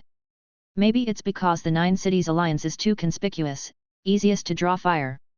Weren't the Empire's mages the first to attack the Nine Cities Alliance in the wars of the past? Alexandra nodded and said.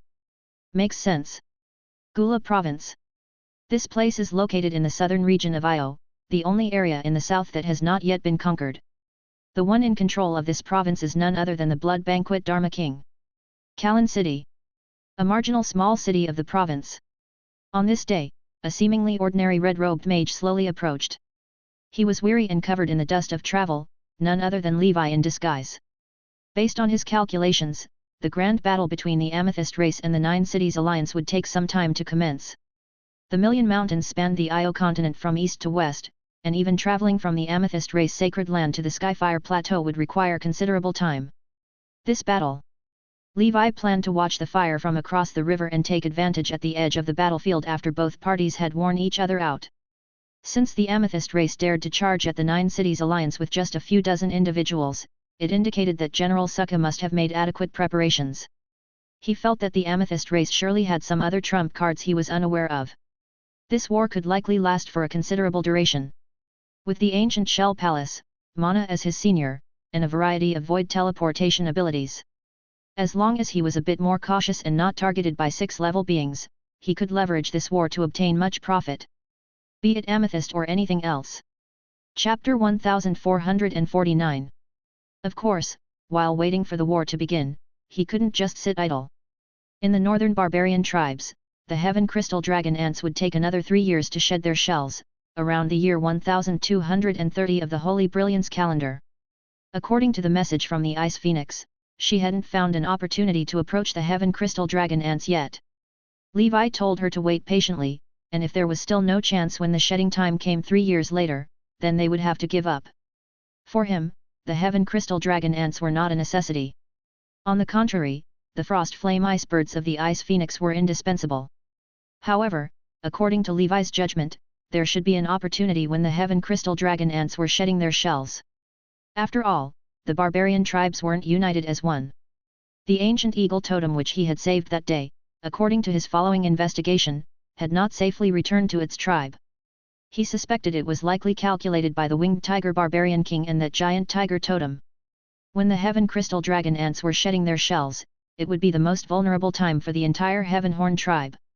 Then, the forces coveting the Dragon Ants in the shadows would hardly be able to hold back their hands. He just needed to pick the right time and make good use of his trump card as well as the skill of void teleportation. It wasn't impossible to snatch away the Heaven Crystal Dragon Ants amidst a ring of rival powers.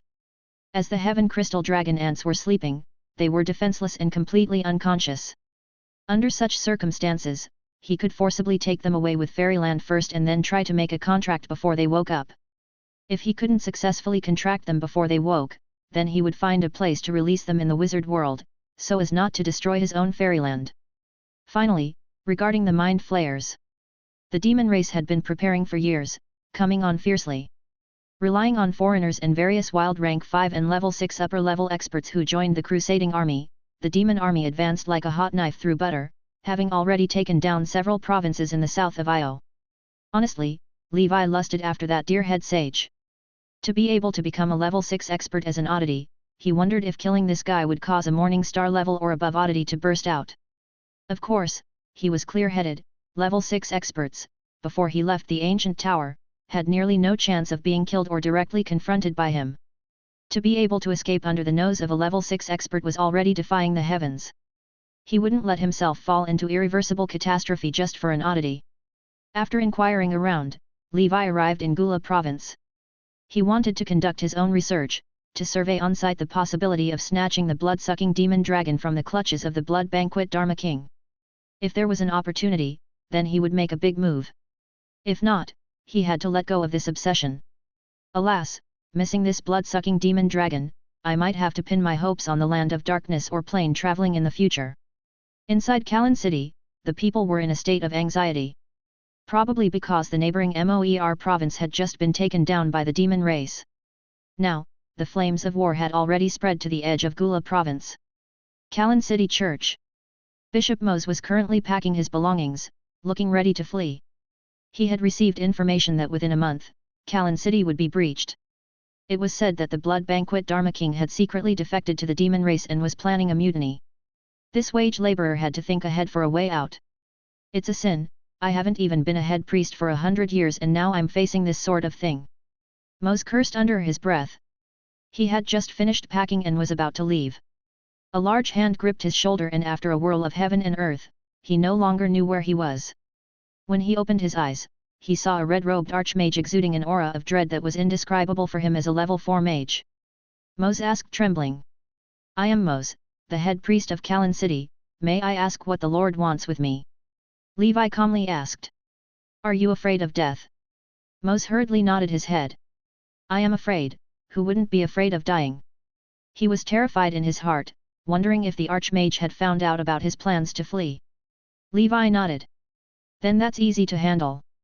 Behind him, Excalibur appeared. He said. From now on, follow me and vow a contract. Under the immense pressure of power, how could Mose dare to disobey? Afterward, Levi asked. Tell me everything you know about the Blood Banquet Dharma King, don't try any tricks, or else you'll find no place to be buried when you die. Mose said. Yes, Lord, I'll say anything, just don't kill me. Next. Mose told Levi everything he knew. But since his own strength was too weak and his position average, the information he possessed was already known to Levi from the mind flayers. The only valuable piece was the rumor that the Blood Banquet Dharma King had defected from the empires and joined the demon race. But it was just street gossip, not to be taken as fact. After speaking, Mose looked at Levi and asked. Lord, may I go now? I swear there's no falsehood in what I said. Levi threw him under the banyan tree, fed him to long, and then walked away. In the following days, he went to an even larger city, Texias City. There, he found a level 5 archmage and after some questioning, finally obtained some useful information. First, the Blood Banquet Dharma King had indeed defected, and the Empire's upper echelons were also aware of it, but they were powerless to send someone to capture him. Second, the Blood Banquet Dharma King was currently in Gula province. After declaring himself king, he resided in the Blood Temple in the blood-colored mountain range, calling himself the Blood King. Third, the Blood Banquet Dharma King's beloved pet, the Death Blood Worm, was with him, staying constantly in the Blood Temple and enjoying the worship of thousands. The Death Blood Worm's strength was probably at the peak of level 5, definitely not as good as that of the strongest sub-dragons like the Black Lotus Beast. Chapter 1450. After learning this intelligence, Levi contacted the Mind Flayers, who said he would investigate further. A few days later, an exciting piece of news came from the Mind Flayers. First, the Blood Banquet Dharma King had indeed defected. Second, 7 days later, the Green Demon King, the Flame Demon King, the Deer Head Sage, and several other level 6 experts who had defected to the demon race, would be holding a banquet in the neighboring Moer province. According to the Mind Flayers' knowledge, the Blood Banquet Dharma King might attend the banquet. If the Blood Banquet Dharma King's appearance at the banquet is confirmed, Levi would be able to act. Levi asked the Mind Flayers to discreetly inquire from the Green Demon King whether the Blood Banquet Dharma King had any duplicative tricks, such as duplication. If the Dharma King had left a level 6 duplication inside the Blood Temple, his plan would fail. In any case, below level 6 is manageable, but above that, he really couldn't provoke them. While waiting for news from the Mind Flayers, Levi started heading toward the blood-colored mountain range. The blood-colored mountain range stretches for thousands of miles and is very vast. He temporarily hid there, facilitating his forthcoming actions. Before acting, he also needed to clear up the surrounding environment to see if there were any other variables, to facilitate his escape after achieving his goal. In any case, the riskiness of this operation surpassed that in Ron City. 3 days later, Levi reached the edge of the blood-colored mountain range. He was now thousands of miles away from the Blood Temple, yet that feeling of immense danger lingered. This made it evident that the Blood Banquet Dharma King was indeed inside the temple. He didn't dare get closer, although the perceptual range of a 6th level wizard wouldn't reach that far. Nonetheless, it was still better to be cautious. He burrowed underground, set up a concealment array, and, using Hermit Rune, hid there waiting for news from the Mind Flayers. The Holy Fire Plateau. Inside the Skyfire Fortress. Roman was engaged in secluded cultivation. His subordinate's urgent communication went off. He left his retreat, and a figure hurriedly approached, bowing, then spoke with a panicked expression. Lord Roman, we have discovered numerous tracks of the amethyst race in the Million Mountains. My subordinates suspect that the amethyst race has mobilized en masse and has started to target the wizards. Roman furrowed his brows and said. Being part of the 9 Cities Alliance, flustered and exasperated is unbefitting. Have you confirmed, are these folks from the amethyst race here to attack us or the White Robe Wizard Association? The subordinate said. Judging by their direction, it should be us. Roman asked. Are there any level 6 amethysts? The subordinate shook his head. None observed so far, all are level 5 amethyst race members. Roman waved his hand, signaling the subordinate to leave. The amethyst race dares to attack our 9 Cities Alliance, they must have the backing of a level 6. It seems Besk Taylor was right, there wasn't a level 6 existence in the amethyst race before, they must have recently advanced. In that case, use this opportunity to annihilate the amethyst race in one fell swoop. Over 60 years of development, the 9 Cities Alliance has also birthed many 5th Circle wizards. Merely with the number of 5th Circle wizards, they could crush the amethyst race. Moreover, they have nearly 1,000 4th Circle wizards, and almost all possess senior 4th Circle strength or higher. In addition, equipped with war treasures like the Skyfire Fortress, the actions of the amethyst race this time are like moths to a flame. No matter how strong individual power is, it's useless against absolute numerical superiority. This is the reason the amethyst civilization never dares to provoke wizard civilization outside of the ancient towers. However, although the amethyst race is nothing to worry about, the development of the White Robe Wizard Association over such a long period must not be underestimated. We need to be cautious of those nomadic wizards that might seize the opportunity to strike while the iron is hot and kick us while we're down. Roman called Besk Taylor and other leaders together and started a full-scale city defense. Everyone learned about the amethyst race's attack not with much panic but with eagerness to engage. The Skyfire Fortress had withstood a sea beast tide of thousands previously, could a few dozen amethyst race members possibly turn the tide? Contrarily, everyone was very interested in the amethysts left behind by the deceased of the amethyst race. Beyond this, the insides of the amethysts often stored a lot of undigested ores along with their spoils of war. After their defeat, these could all be looted, representing a hefty harvest. In the blink of an eye. Several days passed. Moer Province. Inside a city enveloped in gunpowder smoke. The Green Demon King, the Flame Demon King, the Deer Head Sage, and a total of 6 level 6 experts were waiting and chatting casually. Suddenly, a cloud of blood that covered miles of sky appeared in the distance and leisurely floated over. The blood cloud dimly formed into the terrifying shape of a skull, looking quite dreadful. The Green Demon King laughed and said, "Our friend is here, let's all stand and welcome him. The renowned Blood Banquet Dharma King, I presume you all know him." The blood cloud descended from the sky and landed within the city, transforming into a middle-aged Dharma King donned in a black robe, with a ruddy complexion and unusually crimson lips. He was the Blood Banquet Dharma King, a legitimate level 6 expert. The Blood Banquet Dharma King chuckled and said, "Sorry to have kept you waiting. I was delayed because I went to invite another ally." After finishing, he clapped his hands and said aloud, "Let us welcome Thunderbolt Supreme Mage Nurez, the left hand of the magic god." The faces of the Green Demon King and others slightly changed. Purple lightning tore through the skies, illuminating the demonically obscured sky dome. Then, a figure with an imposing presence and flashing lightning landed next to the Blood Banquet Dharma King. He was dressed in a purple lightning robe, with an arrogant demeanor. Among the level 6 experts present, his aura was second to none.